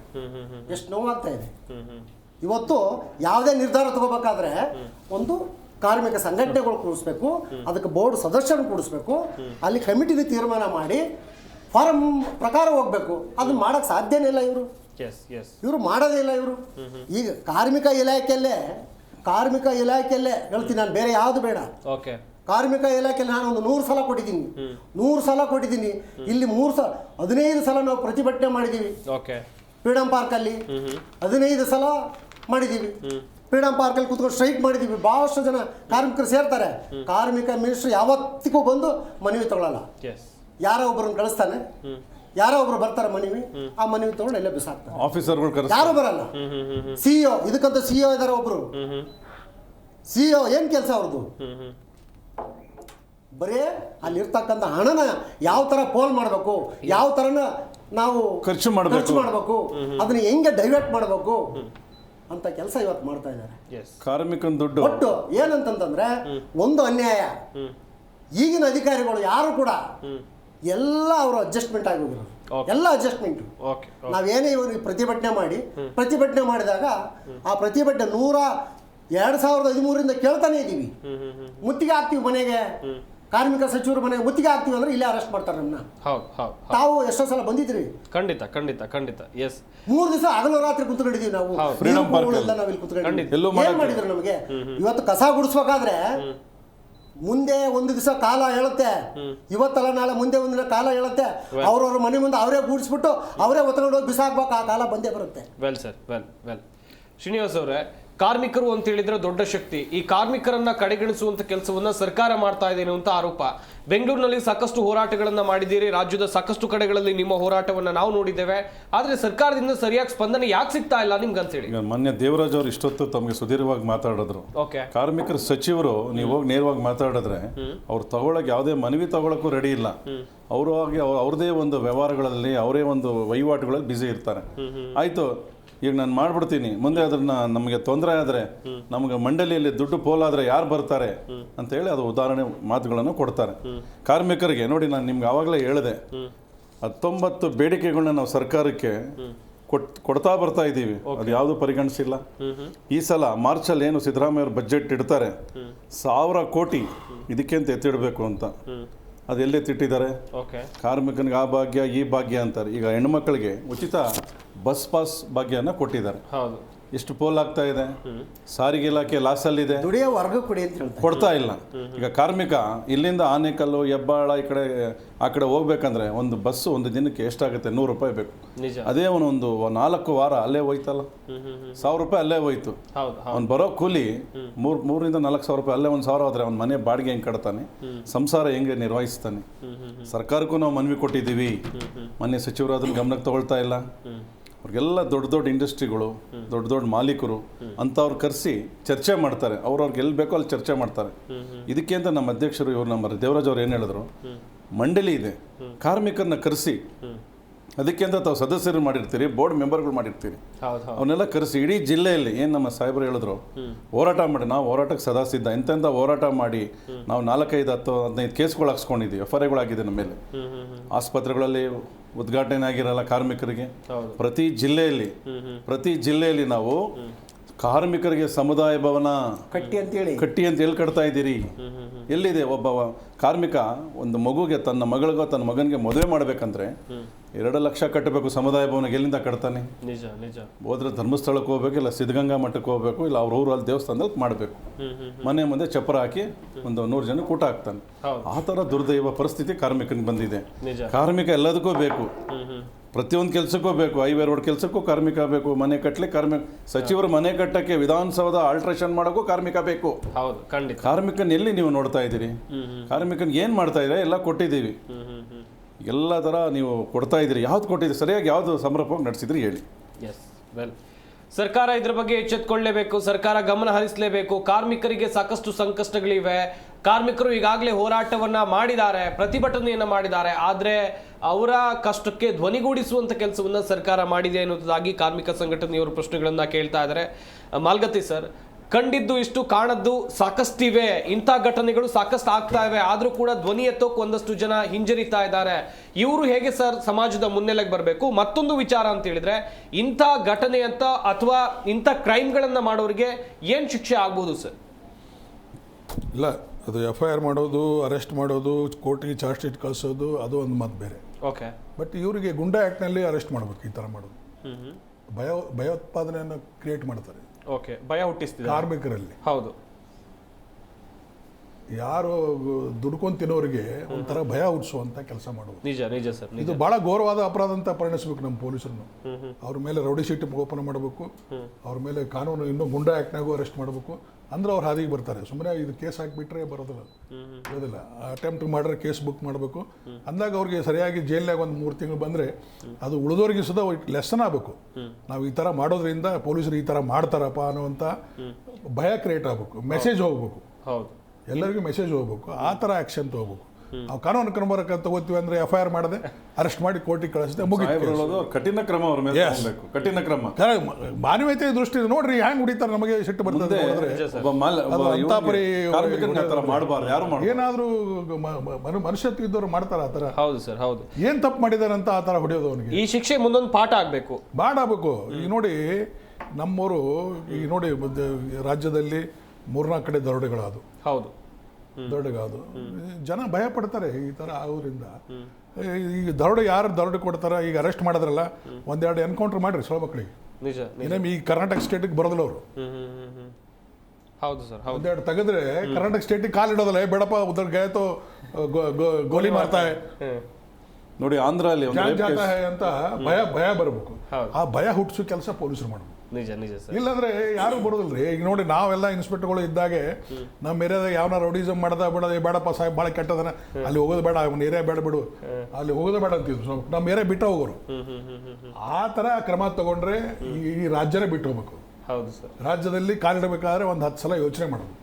ಆ ಯೋಚನೆ ಮಾಡೋದಕ್ಕೆ ಆ ಥರ ಸಿಚುವೇಶನ್ ಕ್ರಿಯೇಟ್ ಮಾಡೋದು ಪೊಲೀಸರ ಕೆಲಸ. ಹೌದು, ಹೌದು. ಅದು ಏನಾದರೂ ಮಾಡಲಿ, ಈ ಥರ ನೋಡಿ ಹವಾಕ್ ಮಾಡಿದ್ದವರು ಜನಸಾಮಾನ್ಯರು ನೆಮ್ಮದಿಯಿಂದ ಬದುಕುವಂಥ ವಾತಾವರಣ ಸೃಷ್ಟಿ ಮಾಡೋದು ಪೊಲೀಸರ ಕೆಲಸ. ನಿಜ ಸರ್. ಅಲ್ವಾ? ಹೌದು. ಬರೀ ಹಿಂದೆ VIP ಹಿಂದೆ ಅಡ್ಡಾಡೋದು, ಅವ್ರ ಬಕೆಟ್ ಹಿಡಿಯೋದು, ಇವ್ರ ಬಕೆಟ್ MLA ಬಂದ, ಮಂತ್ರಿ ಬಂದ, ಅವರಿಂದ ಅಡ್ಡಾಡೋದು, ಇವ್ರಿಂದ ಅಡ್ಡಾಡೋದು. ಯಾಕಂದ್ರೆ ಅವ್ರು ಪೋಸ್ಟಿಂಗ್ ಕೊಡಿಸ್ತಾರೆ, ಅವ್ರು 24 ಗಂಟೆ ಅವರಿಂದ ಇರ್ತಾರೆ. ಯಾವ ಬಡ ಹೋದ್ರೆ ಅವನು ಕೇಳಿದ್ರೆ, ಯಾವ ಜನಸಾಮಾನ್ಯ ಹೋದ್ರು ಯಾವ ಕೇಳೋ, ಅಲ್ಲೇ ಅವಲ್ದಾರ ಏಯ್ ನೋಡ್ಕೋ, ಅದನ್ನೇ ನೋಡ್ಕೋ, ಏನು ಬಂದ ನೋಡೋ, ವಿಚಾರ ಮಾಡು. ಅವ್ನಿಗೆ ದರ್ಶನ ಸದ ಆಗೋದಿಲ್ಲ ಆಫೀಸರಂದು. ಅಲ್ಲಿ ಹವಲ್ದಾರ್ ಲೆವೆಲು ಭಾಳ ASI ಲೆವೆಲ್ಲು ಅವರ ಅಟೆಂಡ್ ಮಾಡಿ ಕಳಿಸ್ಬಿಡ್ತಾರೆ. ಈ ಥರ ಆಗಿರೋದ್ರಿಂದ ಜನರಲ್ಲಿ ಭಯನೂ ಬರೋದಿಲ್ಲ. ಯಾರು ರೌಡಿಸಮ್ ಇರ್ತಾರೆ, ಯಾರು ಗುಂಡಾಗಳಿರ್ತಾರೆ, ಅವರು ಆರಾಮಾಗಿ ಅಡ್ಡಾಡ್ತಾರೆ. ಅವ್ರಿಗೆ ರಾಜಕೀಯ ಬೆಂಬಲನೂ ಇರ್ತದೆ. ಎಲೆಕ್ಷನ್ದಾಗ ಅವ್ರ ಪರವಾಗಿ ಓಡಾಡಿ ಓಟ್ ಗೀಟ್ ಹಾಕಿಸ್ತಾರೆ. ಸೊ ಅವರು ನಮ್ಮ ಪಾರ್ಟಿ ಮನುಷ್ಯ ಅಂತ ಅವರು ಇದು ಮಾಡ್ತಾರೆ. ಹಿಂದೆ ರಾಜಕಾರಣಿಗಳು ಇರ್ತಿದ್ರು, ಯಾವನ ಬದ್ಮಾಸಿದ್ರೆ ಅವ್ನು ಯಾವ ಪಾರ್ಟಿಯವನು ಇರಲಿ, ಅವ್ನು ಸರಿಯಾಗಿ ಬೂಟ್ಲೆ ಹೊಡೆದು ಒಳ ಹಾಕ್ರಿ ಸಾಹೇಬ್ರೆ, 1-2 ದಿವಸ ಬೀಳ್ಯವ, ಆಮೇಲೆ ನಾವು ಹೇಳಿದ್ಮೇಲೆ ಬಿಟ್ಟು ಕೇಳ್ರಿ ಸರಿ ಅಂತ. ಈಗ ಹಂಗಿಲ್ಲ. ಅವ್ನಿಗೆ ಯಾಕೆ ತಂದ್ರಿ, ನಮ್ಮ ಪಾರ್ಟಿಯವನೇ ಸಿಗ್ತಾನೆ ನಿಮಗೆ, ಅವನೇ ಸಿಗ್ತಾನೆ, ನೀನು ಕಾಂಗ್ರೆಸ್ ಪರವಾಗಿ ಮಾಡ್ತಿ, ನೀ BJP ಪರವಾಗಿ ಮಾಡ್ತಿ, ಅವ್ನು ಹೊಳ್ಳಿ ಅವ್ನು ದಬಾಸೋದು ಇನ್ಸ್ಪೆಕ್ಟ್ರಿಗೆ. ಮತ್ತು ಅವು ಏನು ಮಾಡ್ತಾವೆ, ಪೋಸ್ಟಿಂಗ್ ಸಲ ದುಡ್ಡು ಕೊಟ್ಟು ಬಂದಿರ್ತಾವೆ, ಅವ್ರು ಹೇಳ್ದಂಗೆ ಕೇಳ್ತಾವೆ. ಇಲ್ಲಾಂದ್ರೆ 6 ತಿಂಗಳ ಕಿತ್ತೋಗಿತ್ತಾವ, ಮತ್ತೊಂದು ಕಡೆ ಹೋಗ್ಬೇಕು. ಈ ಪರಿಸ್ಥಿತಿ ಆಗಿರೋದ್ರಿಂದ ಯಾವುದು ಯಾವ ಲಾ ಅಂಡ್ ಆರ್ಡರ್, ಯಾವುದು ಭಯನೂ ಇಲ್ಲ, ಯಾವುದು ವಾತಾವರಣವೂ ಇಲ್ಲ. ಹೇಗೆ ನಾವು ಇನ್ವೆಸ್ಟ್ ಮಾಡಿದ ದುಡ್ಡು ಹ್ಯಾಂಗೆ ನಾವು ಬಳಕೋಬೇಕು, ಹ್ಯಾಂಗೆ ನಾವು ಗಳಿಸ್ಬೇಕು, ಬಂಡವಾಳ ಹಿಂಗೆ ಎತ್ತಬೇಕು ಯೋಚನೆಯಲ್ಲಿ ಇರ್ತಾರೆ. ಅವ್ರು ಸಾಲ ಮಾಡಿ ತೊಗೊಂಬಂದು ಕೊಡ್ತಾರೆ. 50 ಲಕ್ಷ 40 ಲಕ್ಷ ಪುಕ್ಷಟೆ ಬರ್ತದೆ. ಎಲ್ಲಿ ಬರ್ತದೆ? ಸಾಲ ಮಾಡಬೇಕು, ತರಬೇಕು, ಬಡ್ಡಿ ಕಟ್ಟು ಯೋಚನೆ ಮಾಡಿ. ಹಿಂದೆ 2 ಇನ್ಸ್ಪೆಕ್ಟರ್ಗಳು ಸೂಸೈಡ್ ಮಾಡ್ಕೊಂಡ್ರು, ಸತ್ತೋದು. ಯಾದಗಿರಿಯಲ್ಲಿ ಆಯ್ತಲ್ಲ, ಹಾರ್ಟ್ ಫೇಲ್ ಆಗಿ. ಯಾಕೆ? ಇವೇ ದುಡ್ಡು ಸಲುವಾಗಿನೇ ಎಲ್ಲಿದ್ದು ಕೊಡ್ತಾವು. ಹೀಗೆ ಮುಕ್ತ ವಾತಾವರಣನ ಅಧಿಕಾರಿಗಳಿಗೆ ಕೆಲಸ ಮಾಡುವಂಥ ಮುಕ್ತ ವಾತಾವರಣ ಸೃಷ್ಟಿ ಮಾಡೋದು ಸರ್ಕಾರ ಕೆಲಸ. ಸರ್ಕಾರದ ಸ್ವಲ್ಪ ನಿಯತ್ ಮಾಡಬೇಕು. ಈಗೇನೋ ಹೇಳಿದ್ದಾರೆ, ಮೊದಲು 1 ವರ್ಷ ಪೀರಿಯಡ್ ಇತ್ತು. 1 ವರ್ಷದಾಗ ನಾಳೆ ಇರ್ತೀನೋ ಇಲ್ಲ ಅಂತ ತಿಳ್ಕೊಂಡು ಸಿಕ್ಕಿದ್ದೆಲ್ಲ ಬಳಕೋಬೇಕು ಅವ. ಈಗ 2 ವರ್ಷ ಮಾಡಿದ್ದಾರೆ ಪುಣ್ಯಕ್ಕೆ. ಅಟ್ಲೀಸ್ಟ್ 2 ವರ್ಷ ಚಾನ್ಸಸ್ ಸಿಗ್ತದೆ ಅವನಿಗೆ. ಏನೇ ಇರಲಿ, ಬಟ್ ನಿಯತ್ಲಿಂದ ಕೆಲಸ ಮಾಡಬೇಕು, ಮಾನವೀಯತೆಯಿಂದ ಕೆಲಸ ಮಾಡಬೇಕು. ಇಂಥ ಯಾವ ಘಟನೆ ಸಂಭವಿಸಿದಾಗ ನನ್ನ ಮಕ್ಕಳು ಮಾತು ಕೇಳಬಾರ್ದು. ನನ್ನ ಮಕ್ಕಳು ಮಾತು ಕೇಳಬಾರ್ದು. ನಾವು ಮಾಡೋದು ಮಾಡಬೇಕು. ಆಯ್ತು ಸರ್, ನಾವು ಮಾಡ್ತೀವಿ ಅನ್ನೋದು ಅವ್ರಿಗೆ ಏನು ಹೇಳೋದು ಹೇಳಬೇಕು. ನಾವು ಹಾಗೆ ಮಾಡ್ತಿದ್ದೀವಿ. ಯಾರು ಮಂತ್ರಿ ಹೇಳಿ ಯಾರಲ್ಲಿ ಆಯ್ತು ಸರ್ ಮಾಡೋಣ ಸರ್, ನೀವು ಹೇಳ್ದಂಗೆ ಮಾಡೋಣ ಅಂತ ನಮ್ಮನ್ನು ನಾವು ಮಾಡೇ ಮಾಡ್ತಿದ್ದೀವಿ. ನಾವು ಏನು ಮಾಡಬೇಕು ಅದು ಮಾಡೇ ಮಾಡ್ತಿದ್ದೀವಿ. ಸರ್ ನೀವು ಹೇಳೋಕ್ಕಿಂತ ಮೊದಲ ನಾವು ಮಾಡಿಬಿಟ್ಟಿದ್ದೀವಿ ಅಂತ, ಅದು ನೀವು ಮೊದಲ ಹೇಳಿದ್ರೆ ನಾವು ಮಾಡ್ತಿರ್ಲಿಲ್ಲ ಅಂತ. ಈ ಥರ ಸ್ವಲ್ಪ ಟ್ಯಾಕ್ಟ್ಫುಲ್ ಆಗಿ ಕೆಲಸ ಮಾಡುವಂಥ ಆಲೋಚನೆಯಿಂದ ನಮ್ಮ ಅಧಿಕಾರಿಗಳು ವರ್ಕ್ ಮಾಡೋದು ಕಲಿಬೇಕು. ಅಂದ್ರೆ ಈಗ ನೋಡ್ರಿ, ಬಡವ್ರಿಗೆ ಅನ್ಯಾಯ ಆಗಬಾರ್ದ್ರಿ. ಶ್ರೀಮಂತರಿಗೆ ನಾವು ಕೊಡದಿದ್ರೆ ಮೇಲೆ ನಮ್ಕಿಂತ ಮೇಲೆ ಹೋಗಿ ಮಾಡುವಂಥ ತಾಕತ್ತು ಅವನಿಗೆ ಇರ್ತದೆ ಅಲ್ವಾ? ದುಡ್ಡು ಇರ್ತದೆ. ಎಲ್ಲ ದೊಡ್ಡ ರಾಜಕಾರಣಿಗಳು ಗೊತ್ತಿರ್ತಾರೆ, ದೊಡ್ಡ ಅಧಿಕಾರಿಗಳಿಗೆ ಗೊತ್ತಿರ್ತಾರೆ. ಅಲ್ಲಿ ಹೋಗಿ ಮಾಡಿಸೋತ ನಾವು. ಈ ಬಡವ್ರಿಗೆ ಯಾರು ಹೋಗ್ಬೇಕು? ಸ್ಟೇಷನ್ಗೆ ಬರೋದೇ ದೊಡ್ಡ ಕಷ್ಟ. ಅವನು ಯಾರು ಸಂತೋಷದಿಂದ ಪೊಲೀಸ್ ಸ್ಟೇಷನ್ ಬರೋದಿಲ್ಲ. ಕುತ್ತಿಗೆ ಬಂದಾಗ ಸ್ಟೇಷನ್ ಬರ್ತಾವೆ, ಎಲ್ಲ ಮಿಕ್ಕಿದ ಮೇಲೆ ಸ್ಟೇಷನ್ ಬರ್ತಾವ. ಸ್ಟೇಷನ್ಗೆ ಹೋಗಿ ಅಂತ ಅದಕ್ಕೂ ಹೊಡೆಯೋರು ಇರ್ತಾರೆ. ಅದಕ್ಕೂ ಹೊಡೆಯೋರು ಇರ್ತಾರೆ. ಈ ಕೇಸಲ್ಲಿ So, ಹಂಗೆ ಆಗಿದೆ ಇವಾಗ. ಈ ಕೇಸಲ್ಲಿ ಈ ಥರ 100% ಈ ಥರ ಸಿಚುವೇಶನ್ ಇರೋದ್ರಿಂದ ನಮ್ಮ ಪೊಲೀಸರು ಮಾನವೀಯತೆಯಿಂದ ಕೆಲಸ ಮಾಡಬೇಕು, ನಿರ್ದಾಕ್ಷಿಣ್ಯವಾಗಿ ಕ್ರಮ ತಗೋಬೇಕು. ಅವ್ರು ಹ್ಯಾಂಗೆ ಹೊಡೆದಾರ ಅವ್ರಿಗೆ ಹಂಗೆ ಹೊಡಿಬೇಕು. ಏನು ಸಾಯೋದಿಲ್ಲ, ಏನು ಆಗೋದಿಲ್ಲ. 4-5 ಹೊಡೆದ್ರೆ ಏನು ಯಾರೂ ಸಾಯೋದಿಲ್ಲ. ನಮ್ಮ ಪೊಲೀಸಿಗೆ ಗೊತ್ತಿರ್ತದೆ ಯಾವ ಟ್ಯಾಕ್ಟಿಕ್ಸ್ ಮೇಲೆ ಹೊಡೆದ್ರೆ ಹೆಂಗಿರ್ತದೆ, ಹೆಂಗೆ ಬದುಕ್ತಾನೆ, ಹೆಂಗೆ ಬರ್ತಾನೆ, ಎಲ್ಲರಿಗೂ ಗೊತ್ತಿರ್ತದೆ. ಸ್ವಲ್ಪ ಇವರು ಸ್ವಲ್ಪ ಫ್ರೀಯಾಗಿ ತಮ್ಮ ಪವರನ್ನು ಯೂಸ್ ಮಾಡಬೇಕು. ಯೂಸ್ ಮಾಡಿ ಬರೀ ಹೊಡೆಯೋದಲ್ಲ, ಅವನಿಗೆ ಕಾನೂನು ರೀತಿಯಲ್ಲಿ ಯಾವ ಹರಾಸ್ಮೆಂಟ್ ಮಾಡೋಕ್ಕೂ ಒಂದು 20 ಕೇಸ್ ಹಾಕೋ ಅವನ ಮೇಲೆ. ಒಂದು ಏನು ಮಾಡಬೇಕು, KD ಸೀಟ್ ಓಪನ್ ಮಾಡು, ರೌಡಿ ಸೀಟ್ ಓಪನ್ ಮಾಡು, 24 ತಾಸು ಏನೋ ಸ್ಟೇಷನ್ಗೆ ಅಡ್ಡಾಡ್ಬೇಕು ಮಗ. ಒಂದು 10 ವರ್ಷ ಬೆಳಗ್ಗೆ ಸಂಜೆ ಹಾಜರಿ ಅವಾಗ ಹಿಂಗೆ ಮಾಡೋದ್ರಿಂದ ಇಟ್ಟೆಲ್ಲ ತ್ರಾಸದಪ್ಪ ಅನ್ನೋವಂಥ ಭಯ ಬಂದರೆ ಯಾವುದೇ ಇಂಥ ಘಟನೆಗಳು ಸಂಭವಿಸೋದಿಲ್ಲ ಮುಂದೆ. ಇಲ್ಲಾಂದರೆ ಇದು ಆಗ್ತಾ ಇರೋದೇ, ಇದು ಮಾಡ್ತಾ ಇರೋದೇ, ಹಾಗೆ ಹೋಗ್ತಾ ಇರೋದೇ. ಇದು ಆಗ್ತದೆ, ಇದು ಆಗಬಾರ್ದು. ಮುಂದಾದರೂ ಎಚ್ಚೆತ್ಕೊಂಡು ನಾನು ನಮ್ಮ ಕಾರ್ಮಿಕ ನಾಯಕರಿಗೆ ಹೇಳಿದ್ದಂದ್ರೆ ಅದು ನೋಡೋದು ಸಂಕಟ ಆಗ್ತದೆ ರೀ. ಅದಕ್ಕೆ ನೀವು ನೋಡಿ, ನಮ್ಮ ಪ್ರಜಾಪ್ರಭುತ್ವದಲ್ಲಿ ಪ್ರತಿಭಟನೆ ಮಾಡುವಂಥ ಹಕ್ಕು ನಮ್ಮ ಕಾನ್ಸ್ಟಿಟ್ಯೂಷನ್ ಕೊಟ್ಟಿದೆ. ಕಾನ್ಸ್ಟಿಟ್ಯೂಷನ್ ರೈಟ್ ಅವ್ರಿಗೆ. ಎಲ್ಲಿ ಅನ್ಯಾಯ ಆಗ್ತದೆ ಅದ್ರ ಪ್ರತಿಭಟನೆ ಮಾಡಬೇಕು. ಸ್ವಲ್ಪ ದೊಡ್ಡ ಪ್ರಮಾಣ ಮಾಡಿದ್ರೆ ಸರ್ಕಾರ ಹೆದರ್ತಾರೆ. ನೀವು ಒಬ್ರು ಇಬ್ರು ಹೋಗಿ ಅರ್ಜಿ ಕೊಟ್ಟರೆ ಆ ಮಗ ದಾದೆ ಮಾಡೋದಿಲ್ಲ. ನೀವೇ ಅದೇ ಒಂದು 100 ಮಂದಿ ಹೋರಿ ಸ್ವಲ್ಪ ಚಡ್ಡಿ ಲೂಸ್ ಆಗ್ತದೆ ಒಂದು ಅಧಿಕಾರಿದು. ನೀವು ಬಲ ತೋರಿಸ್ಬೇಕು. ಬಲ ಇದನ್ನು ಮಾಡಿದ್ರೆ ಅದು ಸ್ವಲ್ಪ ಎಫೆಕ್ಟಿವ್ ಆಗಿರ್ತದೆ. ಹೀಗಾಗಿ ಸ್ವಲ್ಪ ನೀವು ಎಚ್ಚೆತ್ಕೋಬೇಕು. ನಿಮ್ಮವ್ರು ಹೇಳಿ ಪ್ರೊಟೆಸ್ಟ್ ಮಾಡಲಿ. ಶ್ರೀನಿವಾಸ್ ಅವರೇ, ಕೊನೆಯದಾಗಿ ಸರ್ಕಾರಕ್ಕೆ ಏನು ಒತ್ತಾಯವನ್ನ ಮಾಡ್ತೀರಾ ಈ ಪ್ರಕರಣ ಸೇರಿದಂತೆ ಇನ್ನುಳಿದ ಕಾರ್ಮಿಕರ ಬೇಡಿಕೆಗಾಗಿ? ಅದು ಇಡೀ ರಾಜ್ಯದಲ್ಲಿ ಇವನು ಮಾಡಿರ್ತಕ್ಕಂಥ ಕೆಲಸ ಏನು, ಇವನು ಕಟ್ಟಿಯಾಗಿ ಇಷ್ಟು ಹೊಡೆದಿರತಕ್ಕಂಥ ಕೆಲಸ ಇಡೀ ರಾಜ್ಯನೇ ತಲೆಬಾಗಿಸ್ಬೇಕು ಅಂತ ಕೆಲಸ ಮಾಡಿದ್ದಾರೆ ಇವರು. ಕಾರ್ಮಿಕರಿಗೆ ಎಲ್ಲೇ ಒಂದು ಕಡೆ ಒಂದು ಅವಮಾನ ಆಗಿದೆ ಇದರಿಂದ. ನಮ್ಮ ಹಿಂದಿನ ಕಾಲದಲ್ಲಿ ನಂದು ಬಿಜಾಪುರ ಪ್ರಾಪರು.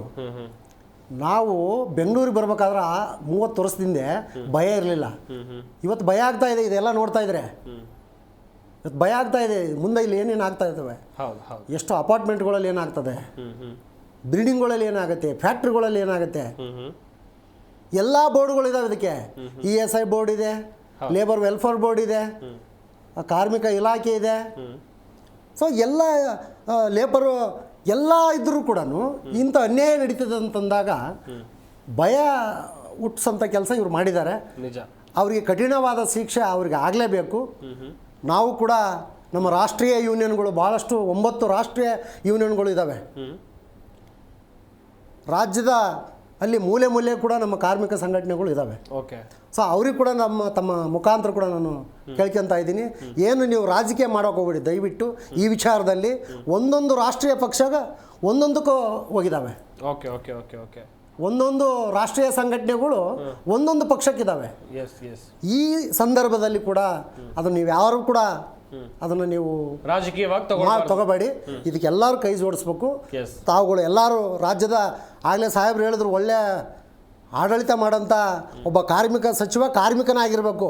ಹಿಂದೆ ಶಿವರಾಮ್ ಹೆಬ್ಬಾರ್ ಇದ್ರು, ಅವ್ರು ಹೇಳ್ತಾ ಇದ್ರು, ನಾನೊಬ್ಬ ಲಾರಿ ಕಿನ್ನಾರು, ಲಾರಿ ಡ್ರೈವರ್, ನಾನು ಲಾರಿ ಡ್ರೈವರ್ ವಾತ್ಸು ಮಾರಿ ನಾನು ಊಟ ಮಾಡ್ತಿದ್ದೆ, ನನಗೆ ಊಟ ಕಷ್ಟ ಇತ್ತು, ನಾನು ಕಾರ್ಮಿಕ ಏನು ಅನ್ನೋದು ನನಗೆ ಗೊತ್ತು ಅಂಥೇಳಿ ಕಾರ್ಮಿಕರು ಇಡೀ ರಾಜ್ಯದಲ್ಲಿ ಅವ್ರು ಹೇಳಿದಂಗೆ, ಶ್ರೀನಿವಾಸ್ ಹೇಳಿದಂಗೆ ಬಸ್ ಪಾಸನ್ನು ಫ್ರೀಯಾಗಿ ಕೊಟ್ಟಿದ್ರು ಅವತ್ತು. 2020, 19, 20ರಲ್ಲಿ 22ರವರೆಗೆ ಕೊಟ್ಟರು.